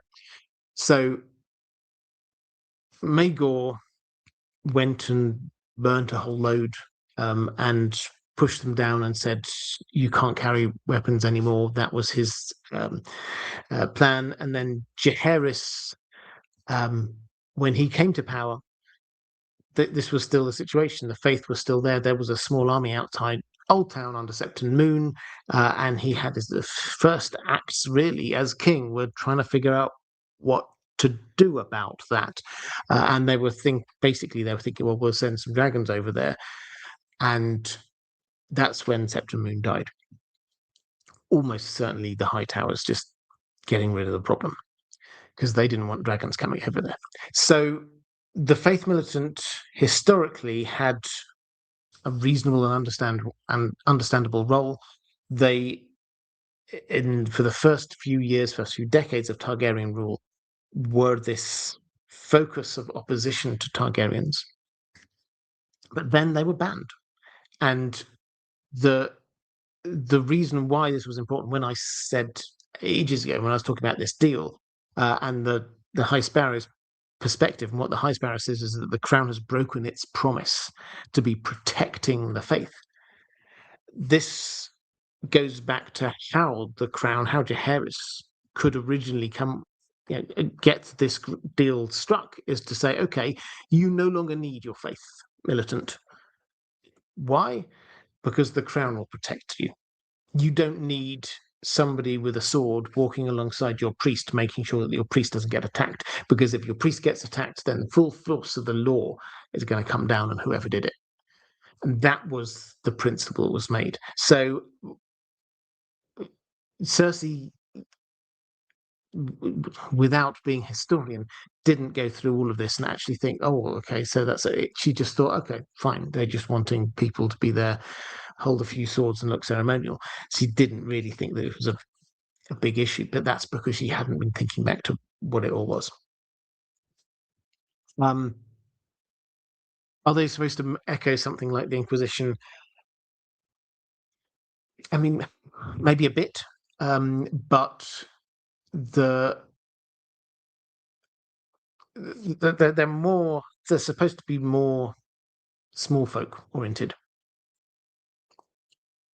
So the Inquisition would be a whole lot more priestly focused, and they were there hunting down heresy and things like that. There's always someone in the chat who knows more about this kind of stuff than me. Feel free to tell us about the Inquisition. But there's a difference between that and what the Faith Militant were initially, which was the protectors of the faith, the priests, and then what they were a bit later, which is an army, neither of which were the Inquisition's primary roles or structures. I will come back to the chat in a couple of minutes because somebody in the chat will be able to give us even more. Martin S saying, last week I brought up a balance issue in court fantasy. I think my question came across unclearly. Not a problem at all. What I was trying to ask was a world building question about what is required to keep court intrigue politically relevant. In fantasy settings, unlike real history, there can be enormous differences in how much force different characters can project. That creates a problem. How do you maintain meaningful political competition when one faction or individual can simply overwhelm everyone else? Most of the time, this is not a major issue in A Song of Ice and Fire. The obvious exception is the Targaryens at the height of their power. My assumption is that their dragons had a strong deterrent effect. Even if rivals could win a political struggle, the likely reward was being burned alive by dragonfire. So, I could be mistaken. I do not know George R. R. Martin's world as well as me. More generally, it seems that political victories matter because they help one side gather allies and resources. But if the political loser is still powerful enough to defeat the political winner and all of those allies combined, then the political losers can still be the winner. So, yeah, I absolutely understand the point you're trying to make. Within this world, within George R. R. Martin's world, absolute power is a question that he plays with quite a lot because you're right. Having dragons puts you at this complete advantage over everyone else. So he plays with it a couple of ways. Firstly, by saying it's not just one person, it's not just the king who's got the dragons. Lots of people got dragons. When we say lots, it might just be 2 or 3. So you don't actually, within the court intrigue, you don't actually have overwhelming power most of the time in one person.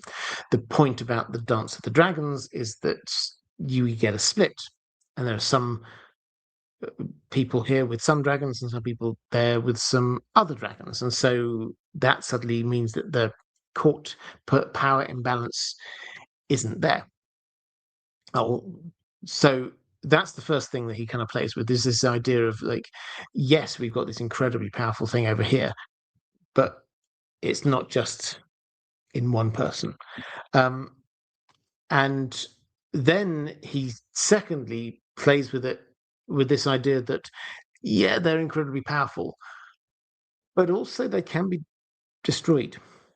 He never pretends that dragons can't be killed, and that it plays at the edges of all of this all the way through. We've got in one of the subplots in A Song of Ice and Fire is this book called The Death of Dragons, which is like, how do you kill dragons? Because if Dany is there with 3 dragons, then who could oppose her? But if you could kill a dragon, can you kill dragons? Well, you look back over his history. I did a video on this ages ago, but if you look back over the history of the dragons that we know, very, very few died of old age. most of them died because they were killed in one way, shape, or another by another dragon, or by coming under attack from scorpions or blisters, or a lucky arrow, or whatever it is. There are ways that you can kill a dragon, which means that the power imbalance could be there, but then shift in one go. The Dance of the Dragons. What happens if people who have dragons change sides? The power balance changes. Um, so yeah, it's something that George R. R. Martin plays with a lot by how you get this power balance within this world where you've got a potential huge power imbalance. And then obviously when we get the start of A Song of Ice and Fire, we've got the traditional world where there are no dragons. And this is something where through Dunk and Egg, we're also seeing that. What happens? This is another twist he does it. What happens when you had this ruling family who had this huge imbalance in their power? They had dragons, no one else had dragons. And for generations, they'd relied on this. This is how they keep order. If somebody's going to oppose them, they'll just send a dragon over there. What happens when that family no longer has those dragons? How do they rule then? And that's what we see a lot of. The headline for 100 or more years of Targaryen rule is how do we keep everyone on side without dragons? Do we marry them? Do we become friends with them? What do we give them? Pay them off with power? That's the first part of it. The second bit is how on earth do we get dragons back? And that's the twist he's got is the third, fourth twist on this he's got is that if family used to have that power imbalance and then don't, what does that do?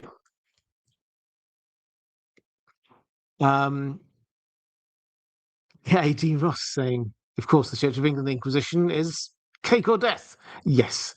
Let's have a quick look. Whether the Mando Throaties, I knew there would be people telling much more knowledge about the Inquisition. There are a few Inquisitions, apparently. The Iberian case was the Spanish Inquisition, was different from the Roman Inquisition and the Portuguese.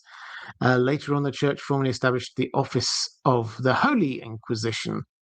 So yeah, there's a lot of different inquisitions going on.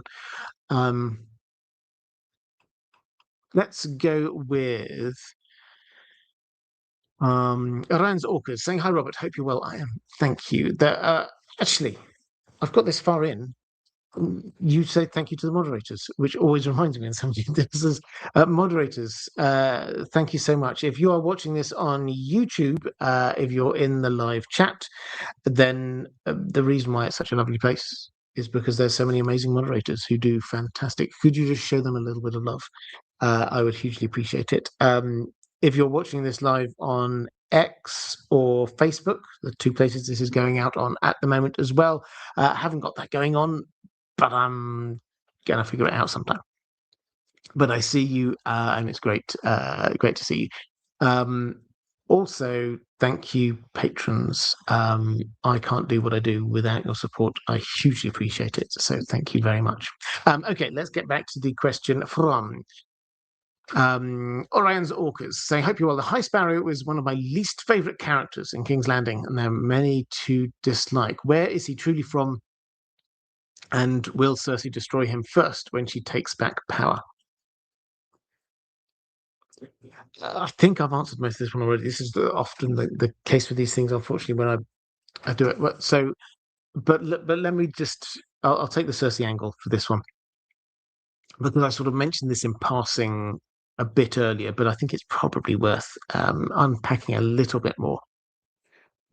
Cersei, when we see her in the epilogue to A Dance with Dragons, she cuts quite a downbeat figure, it has to be said. It's almost as if she's been sort of beaten down by her experiences, and she's been pushed out from power. Kevin is very much in control now, and he out of family politeness, goes, he briefs her on what's going on and talks to her, but it's very clear that she's not what she once was. However, he and Pycelle will get killed. They do get killed in that epilogue, and Varys, who does it, he does it in a particular way with a crossbow to make Cersei think that Tyrion might have been involved, but also by planting some Tyrell coins somewhere to make her think that the Tyrells might have been involved. He also thinks someone somewhere will blame the Dornish, which is probably right. So she will come in thinking that the Tyrells have done this. And she also is, when you read her chapters when she's there as a captive of the High Sparrow, you just see how much venom there is for the people who did those things to her, who kept her captive and who forced her to be doing that walk of shame. She will want vengeance on them. There's absolutely no doubt in my mind. And as she will be the de facto ruler at that point, particularly if this does lead to Tommen's death, whether it happens the same way as it happened on the show, I don't know, but I think he will die. And she will be out for revenge. And because she thinks the Tyrells are, they're not innocent, but they're not guilty of the things that she will think that they're guilty of.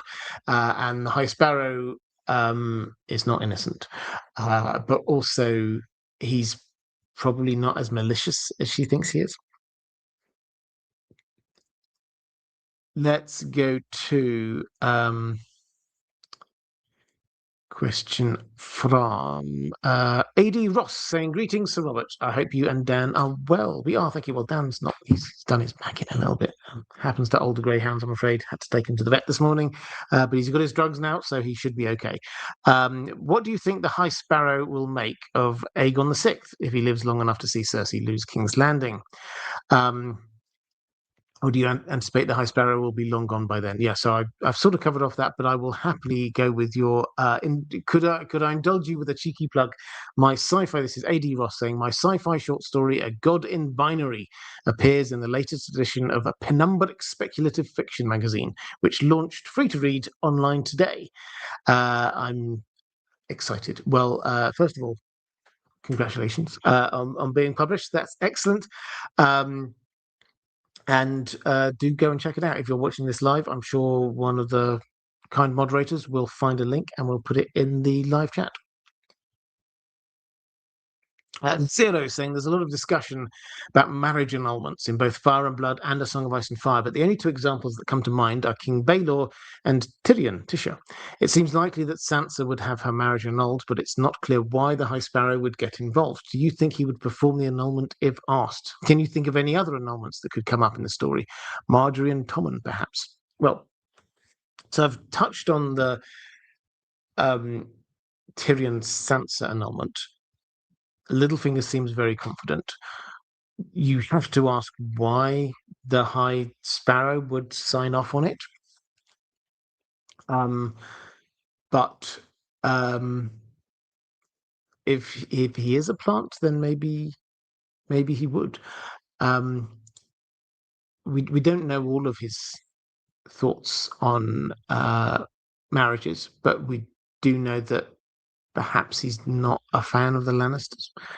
But I will do another thing here in terms of the annulments, because it's possible, and we do not know this because we've not got enough information yet. George R. Martin's not given us enough information yet, but there is one other potentially massive annulment that could have happened or could have been about to happen, which is Rhaegar and Elia. Now, if Rhaegar and Lyanna ride off, they're in love. We know that Lyanna was very strong that she didn't want to be with Robert Baratheon for a number of reasons. First of all, that he had mistresses, he saw other women. She did not like that. So it seems reasonable for her to be saying, okay, Rhaegar, you say your marriage with Elia is it was a political one, you're friends, maybe you're not actually in love, but I'm not cool with that being a marriage and us being together. That feels in line with what she might say if that's the situation.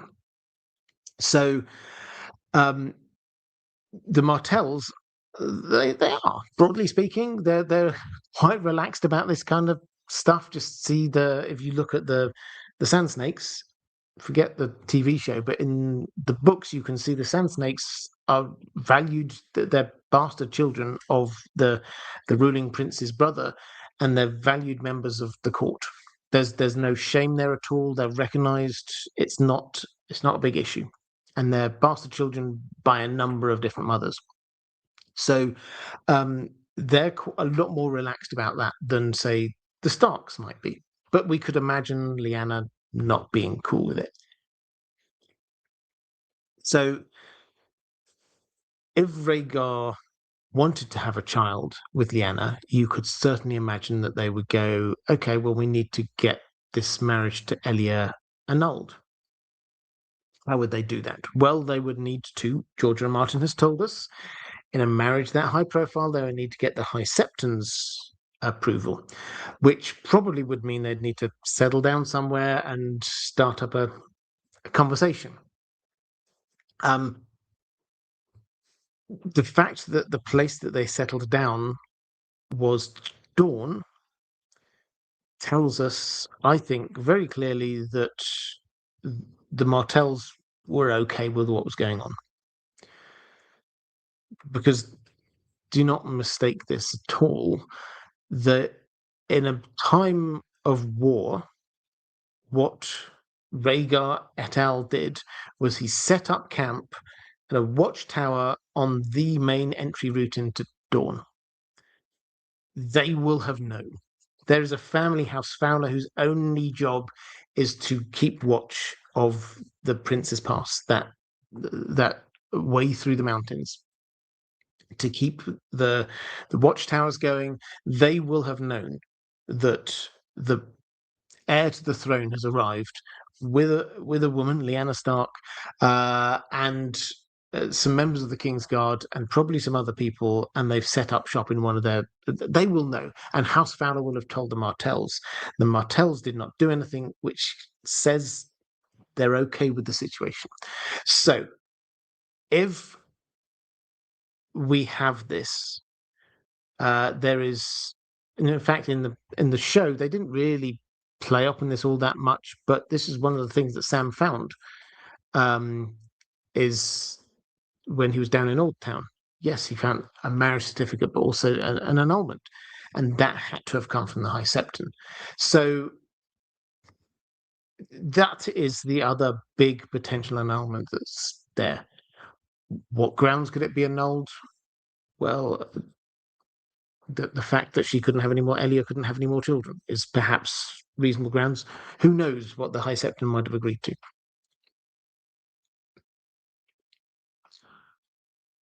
I think I had another couple of questions here somewhere. Did I miss them? So quickly. Oh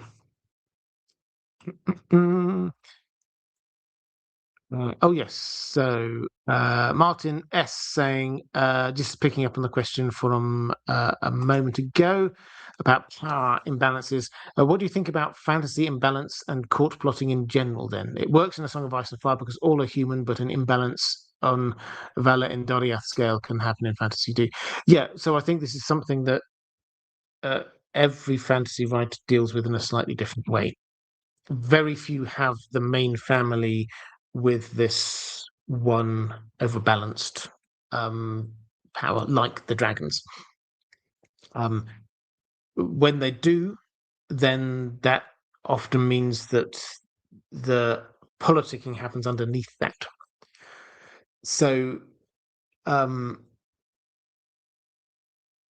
Dune, not pure fantasy, obviously, but clearly for many, many years, the situation has been that the emperor is in charge and has got the power, and he's preventing not him specifically, but the powers that be preventing people from sort of moving around too much because they've got control over, they've prevented there being control between planets. The politicking, therefore, happens between the next level down. It's not people trying to become emperor, it's between the different powers underneath that. And that, I think, happens a lot. And yes, I know Dune fans, I'm not saying the emperor's in charge of the transport, etc. I'm as an example, is that the power imbalance is there at the top level, which means that underneath that, that's where the squabbling happens. So that's another way that it's often done. The Ardor thing, the Valar idea, this is in Tolkien's world, is you have the Valar or the Valar. They are hugely more powerful than other things going on in the world, and Tolkien took them out from the world, and so they're now interacting with Middle Earth through proxies, as it were. So you're entirely right to point this out. Power imbalance is huge, and every fantasy writer deals with it in a slightly different way. Curse Ballerina, do you believe there's a conspiracy to lie to Cersei about Marjorie's maidenhead? If so, do you think the High Sparrow is in on it? Is there a good motive?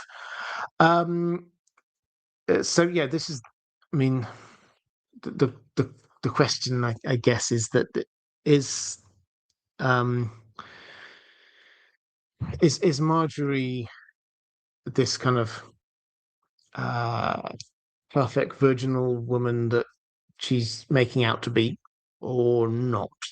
And if she isn't, is there a conspiracy to try and put across this facade to Cersei? Well, we don't know. Again, we don't have any POVs from the Tyrell's perspective.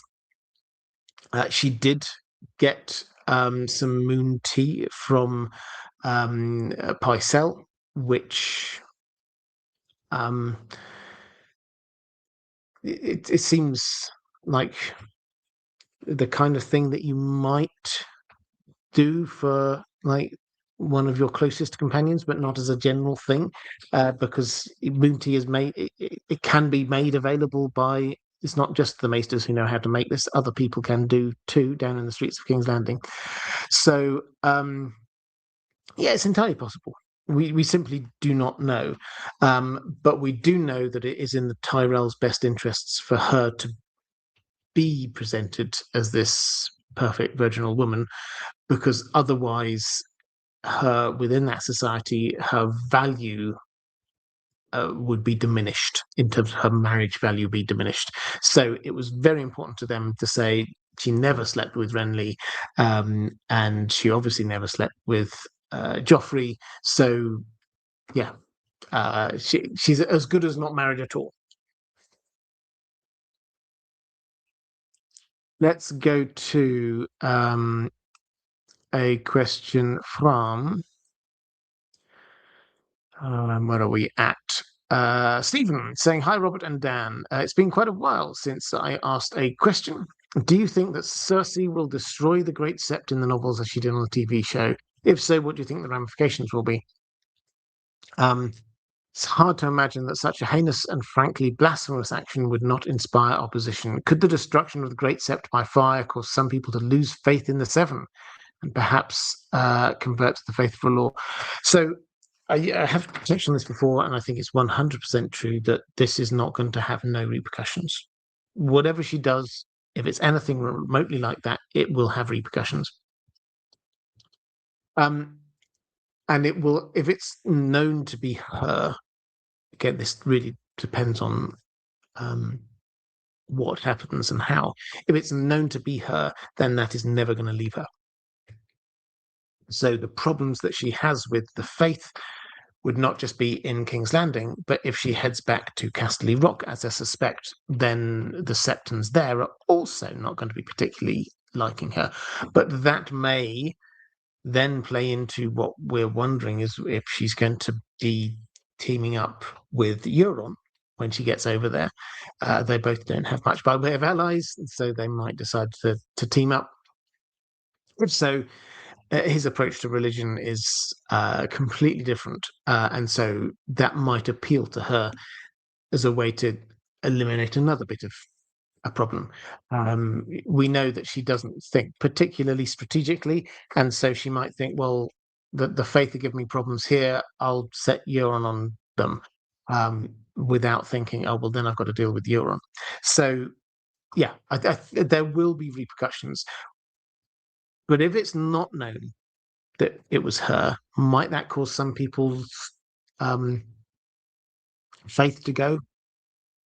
Well, maybe if they think that it's purely an act of God. My my my guess is that it wouldn't just be about um, the destruction of the Great Sept. It would be about who would be destroyed and who would it be a judgment on. So yeah, clearly repercussions, but trying to map them out depends on how it was done, what happened, how it was done, and whether it could be traced back to Cersei. I don't think it will cause many people's faith to rock. If anything, in that kind of febrile atmosphere, it might make people um, take up even more arms.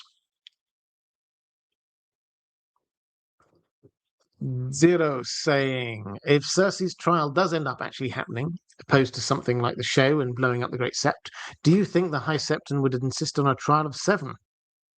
Cersei spent a lot of time scheming to undermine the Kingsguard, so it seems like an interesting way to undermine her plans. I mean, I really like that idea.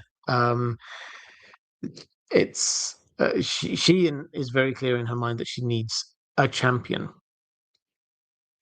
but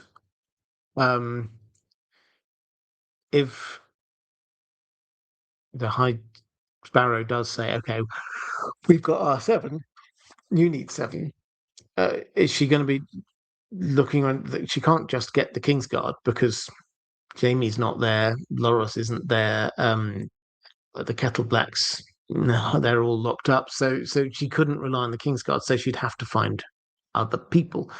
So she would be kind of at a loss as to who to find. She would have Robert Strong. But yeah, it's an interesting thought because it's if we've got this character who is playing very much by the rules of the faith, and you're going to have a trial by combat, then why not have a trial by 7?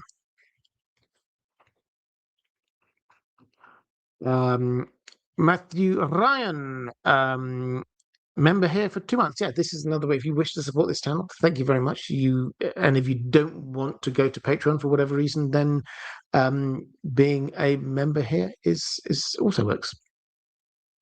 What authority does the High Sparrow have across Westeros? For example, directing septs to withhold taxes or grain from lords or other such secular powers. Well, in times of peace, let's put it that way. The reality is, most of the time, the faith was practiced at a very local level. What we've talked about before, we have septons wandering around from village to village, one place to another place. Most places there isn't a priest for most villages. They have to wait for one to appear.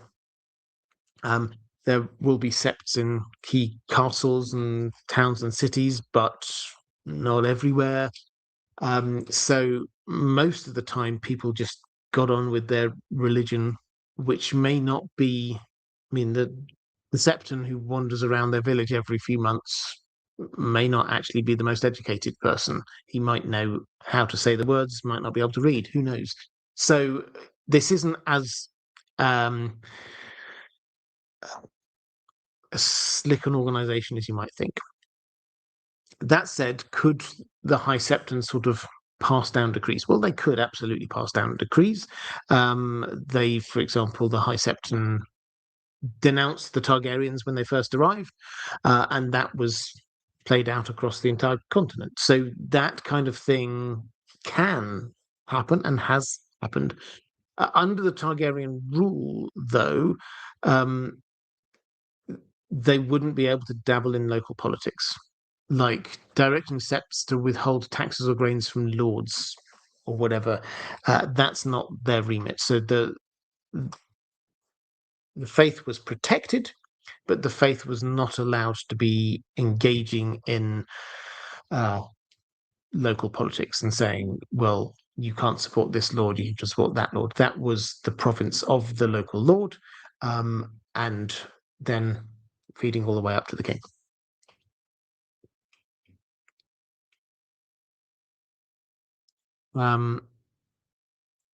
Let's go to Zero again, saying or asking what role you see for the resurrected Order of the Faith militant. In theory, the High Sparrow was campaigning to get protection for the septs in the Riverlands, but so far he's just using them against Cersei and the Iron Throne. Yeah, it's true. So I don't think he's going to be around for long enough to be sort of directing this as an army. But I think, particularly if something happens to the Great Sept, that the idea of the faith getting more militarized is just going to spread. So we may well see small army groups around, like the Holy Hundred, just around and about. Yeah, I think it's going to be not centrally planned, because I think that once the High Sparrow has gone, they would have to try and elect somebody new. That will be a very complicated procedure. And whoever's king at the time will be absolutely sure that they want to make sure that it's their person. They don't want to go through the same thing that happened with the High Sparrow. So I don't think that they're going to have a game-changing role, but I think that they will be there, and I think they might have a significant role in small areas. So when we have characters wandering around the Riverlands, for example, the fact that the faith can be now armed is going to be potentially a significant matter. Let's go to a question from Cathrine Forsyth, saying, "Hi, Robert. Do you see any parallels between the Sparrows taking over the Great Sept and gathering a large following among the small folks, and the priests of the Red God gathering and whipping up great support amongst slaves and Volantis? What are the comparisons here, and how will both affect the story going forwards? A Song of Ice and Fire is largely a story about the 1%, but these two movements or religious zealots seem to rely on the small folks getting activated. Any thoughts?" Yeah, lots of thoughts. And I think that's a really important observation. So we see in Volantis that when Tyrion passes by the temple of R'hllor there, and we get Bonero, who's like the high priest there, he's preaching away, and as he's doing it, sounds amazing. He's just like stretching out his hands, fires bursting out everywhere, fireworks. He's getting this crowd all worked up. The end of times is coming. The great other is here. We have to go, and this is the last great moment for humanity. We have to face against this, etc., etc. He is building these people up into the point of revolution. Tyrion thinks, as he passes through, it's the same atmosphere there that there was in King's Landing just before the riots. So that's the hint we've got going on. We should expect that the small folk in Essos are going to get worked up by the faith of R'hllor, and many of them, I feel sure, will go with Daenerys West if they genuinely think that she is Azor Ahai reborn, and if they genuinely think that the Great Other is coming with the others are coming from the north in Westeros, they would have to face that. They couldn't just sort of sit around listening to nice sermons in Essos. They're an active religion. They would have to go and do something about it. So I think that's the sort of the R'hllor angle. The feeling that we get with what's happening with the High Sparrow. I said feels echoing what happened with the Shepherd, and this is George R. Martin showing us the people who are there as this kind of revolutionary force, and there are echoes between them in that people, particularly the people of King's Landing, they're picked on by the 1%. This is a story of the 1%. But the moment that they forget about the 99%, that's when there start to be problems. Martin S. saying, many are critical of Ned's naivety in King's Landing, but I think King Shrewd Farseer in the Farseer trilogy was worse. A certain character had already committed treason with tried murder, more obviously untrustworthy than Cersei or Littlefinger. Yeah, I mean, so Farseer, big fan of Robin Hobb, I should say. So, yeah, I mean, I don't think I disagree. It's been a few years since I've read the Farseer trilogy, but it is excellent. Ned's naivety in King's Landing, I mean, it's very noticeable, but it's also George R. Martin has written that very much as an inevitability, because that the character that we're shown of him, he couldn't have operated in any other way. It's not just naivety, it's moral standards. Shrewd Farseer, in that story, yeah, he should have been more aware. But yeah, I would put them. I would put them slightly different, because Shrewd grew up within that atmosphere and should have known better. Ned grew up in the north, and the whole point is that he's out of his depth in King's Landing, and not just out of his depth, but it's not in his natural space. Sir Fred saying, happy Thursday and World Cup Day. Should he survive, how do you think the High Sparrow, or the Faith of the Seven in general, will react to news of the others breaching the wall and potentially making it south? I tend to closely link the Faith with the Maesters, and with their lockdown approach to magic, don't seem to be thinking about the others at all. I really hope George gives us more insight into how the world reacts to the others than the show did. Yeah. So the show didn't really talk about what the people as a whole thought about the others. So it's entirely possible that, well, we will in the books see a lot more of that. The bit I think that probably feels right is that in the South, rumors will come of the others, and people will discuss them and dismiss them.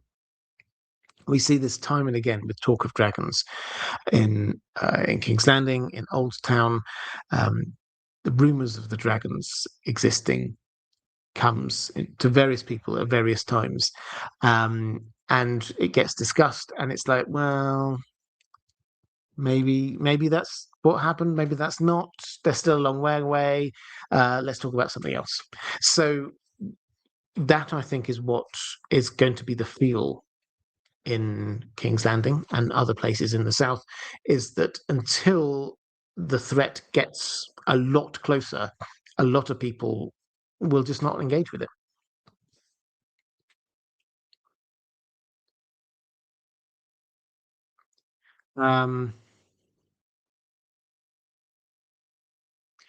Derry's read it before, saying the skill coterie was deliberately impacting Shrewd's mental and physical health. A valid point. I will happily read that out. Farseer slander. Apologies, Derry. That's as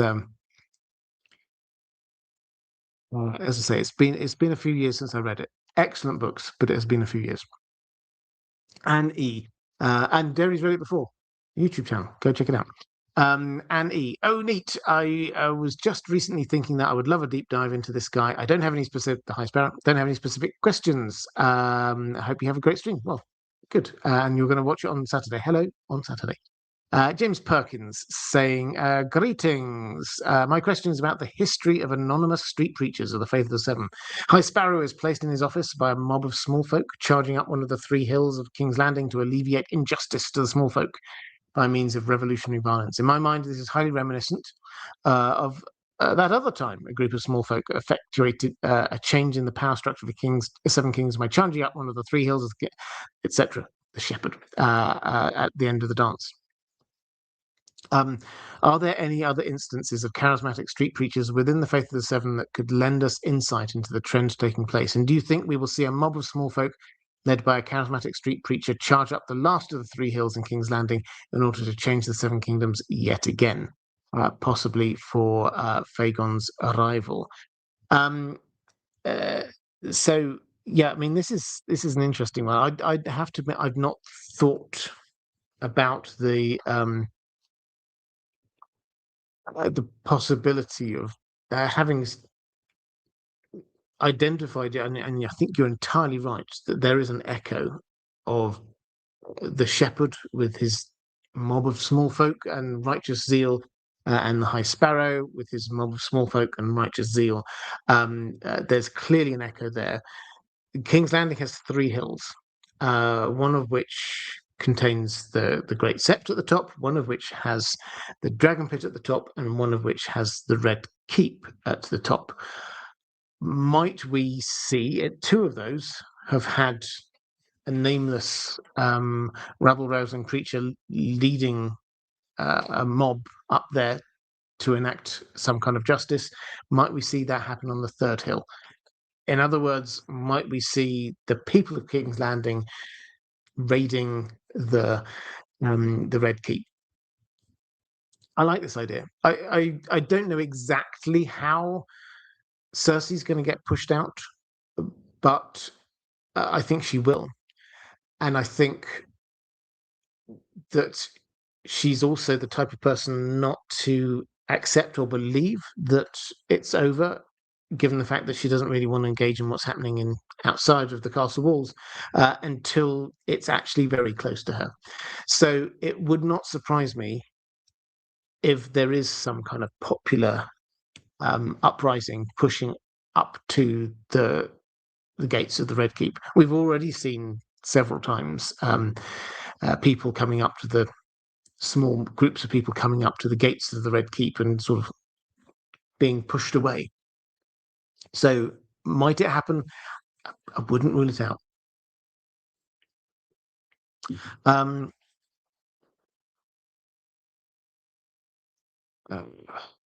quick flick through the chat,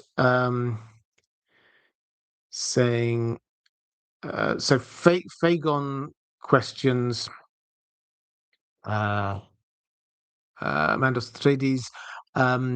Yes, so this would be attached to that. So the idea is that Aegon VI will be arriving at King's Landing, and I think that the people will support him. And part of that perhaps will be getting rid of Cersei first. Let's go to Flame G saying, I don't have a question this week, but I've been meaning to post this because I thought you and your audience would find it interesting. Recently, I attended Comic-Con Liverpool, where Dexter, and I agree, actually, I've read this before. I think people will find this interesting. Dexter Sol Ansel, who was Egg in A Knight of the Seven Kingdoms, had a talk, and I decided to ask him a question for our community. Well, thank you very much. My partner recorded the interaction, so it was good to analyze his body language afterwards. I asked him if George R. R. Martin has actually told him about the faith of Dunk, and if he dies at the fate of Dunk, and if he dies at the fire of Summerhall, as he had previously mentioned it during the puppet interview. You may well remember. And this went down as like a big spoiler. That he says, well, we know that Dunk survives, and it was like, oh, we didn't know that before. Apparently he looked a bit caught off guard, as expected, but his answer was actually George R. R. Martin doesn't know how the story would end, but then added, and this is a quote, but yeah, Dunk survives. I'm not sure if I should have said that out loud. I'm not sure if he was joking in the last part, but he seems very firm that George doesn't know the end of it, or perhaps hasn't revealed it to them yet. He's only a child, so I'm not putting as much weight on his words, but I thought I should share it with you all. My little interaction with him. P.S. He's such a sweet child. He is a great person as far as I can tell, and obviously clearly an excellent young actor. But yeah, fascinating. I'll say again what I said before, which echoes what you've said here. Is he is clearly a child, and so the last thing we want to do is make him feel as if he's said stuff that he shouldn't have said. So I don't want to speculate too much on this, but this is quite interesting that he reiterated what he'd said before, which is that Dunk does survive, which is big news.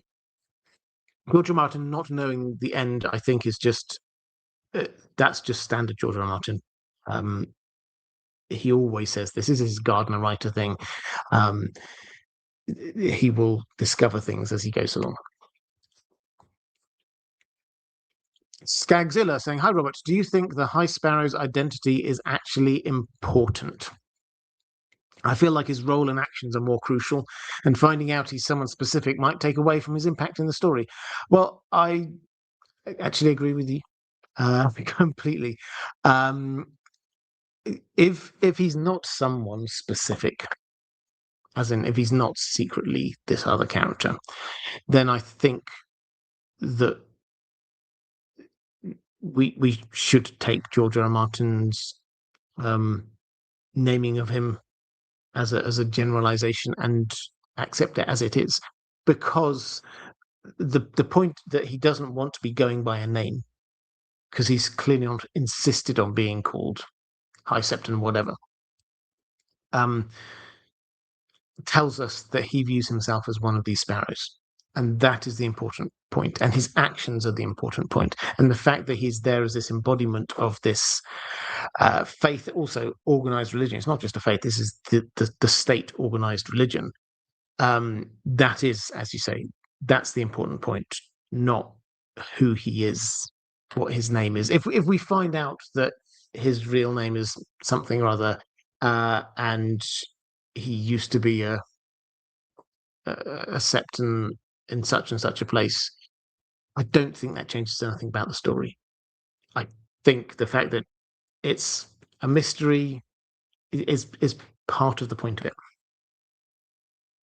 Clake, how do you anticipate Marjorie's trial playing out? She's more or less blameless, right? Or is some of Cersei's paranoia justified? Well, it's possible that she's not blameless, but she certainly hasn't done the things she is blamed for. Let's put it that way. She may have done. She's human. She will have done some things that perhaps the faith, an inquisitive faith, who were looking for wrongdoing. I'm sure she will have done some things that the inquisitive faith would object to, but she didn't do the things that she was accused of. But I don't think that any of this is going to play out properly. I think that Cersei will just get rid of her and the faith as best she can.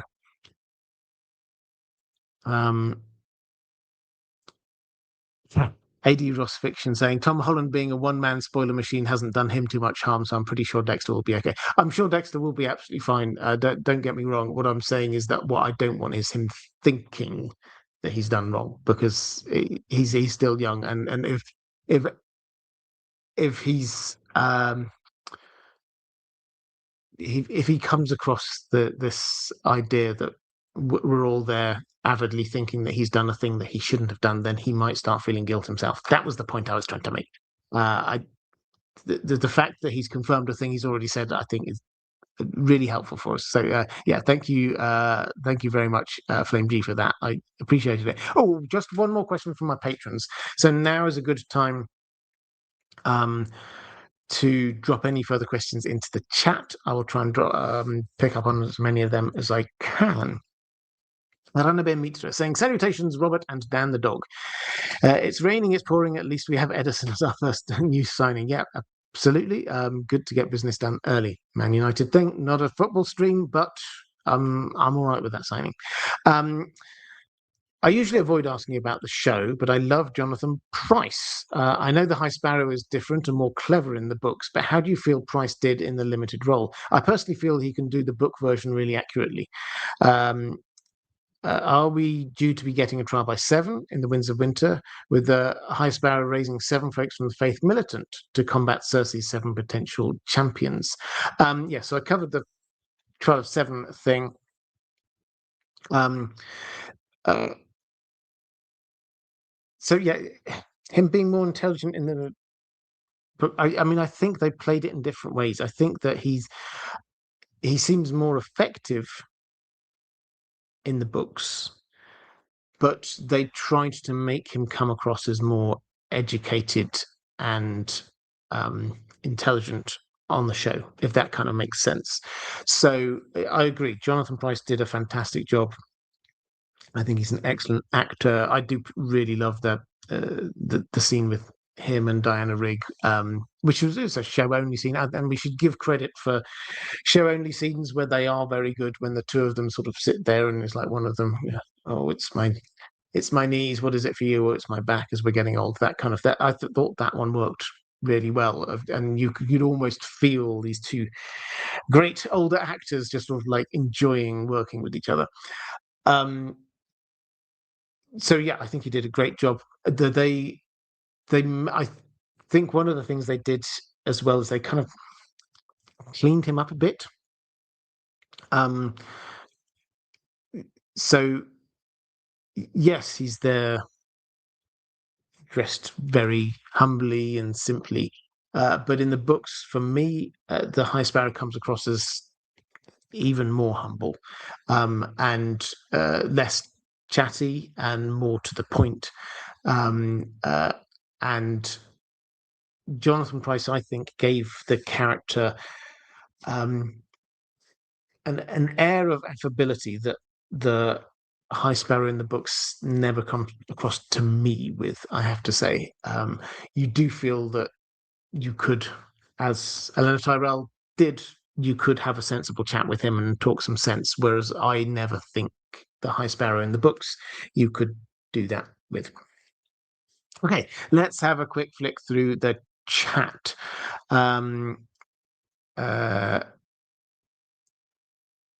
Oh, but a bit more mod love is going on. Please do send the moderators a little bit more love. They do fantastic work.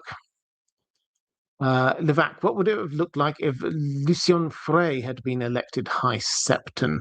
Yeah, so this was when I said when the High Sparrow got brought in, they were effectively in the conclave, and this guy called Septon Lucien was winning.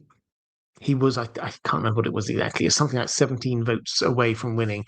The implication was that if they did another round of casting votes, then he would have got it.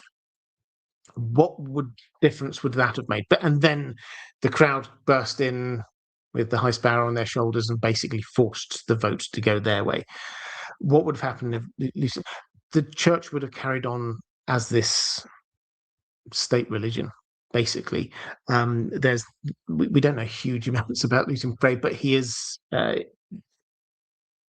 candidate that Cersei was okay with, and so I think we can expect that the faith would have just carried on. Certainly, they wouldn't have cut that deal to get the faith militant. It's possible that over time, though, the Septons and the small folk outside the Great Sept would have forced the issue in another way, because they were there literally at the where you get the statue of Baelor. They're piling up bones and dead bodies of all the slain, and this is the kind of thing you do. The slain faithful. This is the kind of thing you do, like as you're building up this literal body of evidence of how the faith have been oppressed and how the state has turned its back on their promises to the faith. So it would probably have carried on as it was in the short term, but I kind of get the impression that things would have turned in the same direction in another way. Coach Ballerina, if this Septon Pope were to quote The Lord of the Rings, which quote or character would he choose? Oh, I don't know. What a question. If we're talking about the High Sparrow, what would the High Sparrow? I'm going to throw that one to the chat. Let me know what you think on that, because it's one of the. This is a bit of a digression, but one of the interesting quirks of Tolkien's creation is that although he was a deeply religious man himself, and even though he considered his work to be a religious work, a work of Catholic fiction, there was not organized religion in it, Middle Earth. There are no churches. Temples are only really mentioned in terms of bad stuff, a temple to Morgoth and things like that. So this notion of organized religion is just not there. So yeah, I mean, nothing immediately comes to mind because his role is just not there. This is one of the things Rings of Power. I'm not going to go off on Rings of Power, but in Rings of Power season 2, you had what appeared to be some priestly figures over on Numenor. They didn't have priests, so you did not have that faith. The faith was practiced in Numenor 3 times a year by going to the top of the mountain, Mount Meneltama, led by the king, who was, and Aragorn would have acted the same, was the chief celebrant of the people. So he had a spiritual role as well as a political one. So yeah, the Tolkien link is a different approach to religion, which I always find fascinating. That less personally religious writers often include religions in their worlds in a way that Tolkien, as a religious writer, did not include religion in his world.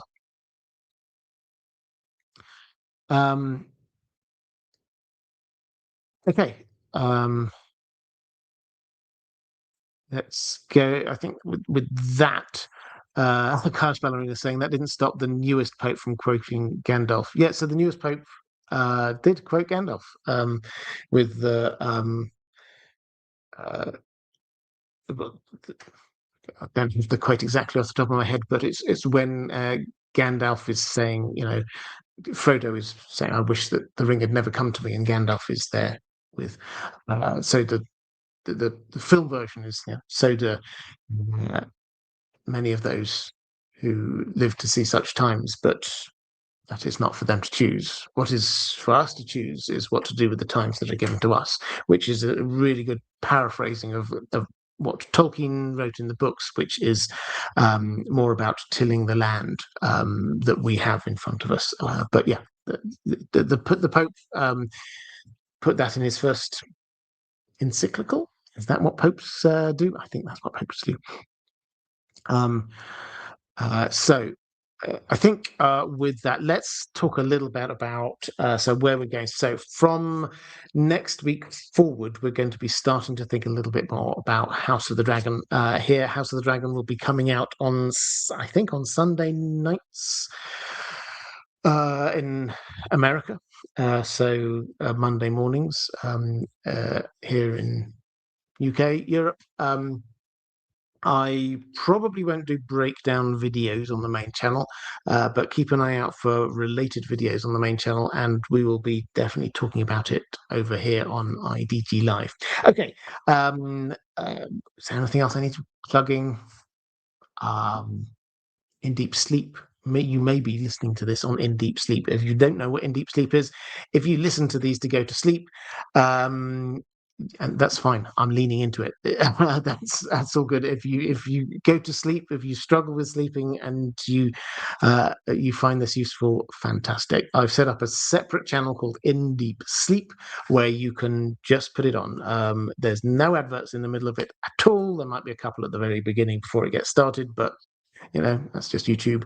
And then I've kept the audio, but stripped out my face and all of my wavy hands. And there's some soothing background something, whether that's crackling log fire, a little bit of visuals, sort of the wind blowing. We vary it between videos.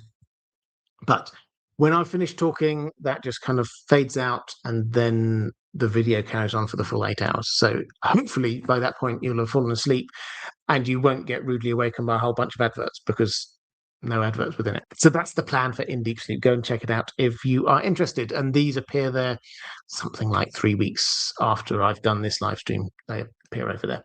But that is all for this time. If you are watching this back on YouTube a little bit later, appearing somewhere around here is going to be a link to other videos, other live streams that I've done. Appearing somewhere around here is a link to Patreon, which is the best way to support this channel if you wish to do so, in which case, thank you. That is all for this time. Take care, everyone, and I shall see you again next week.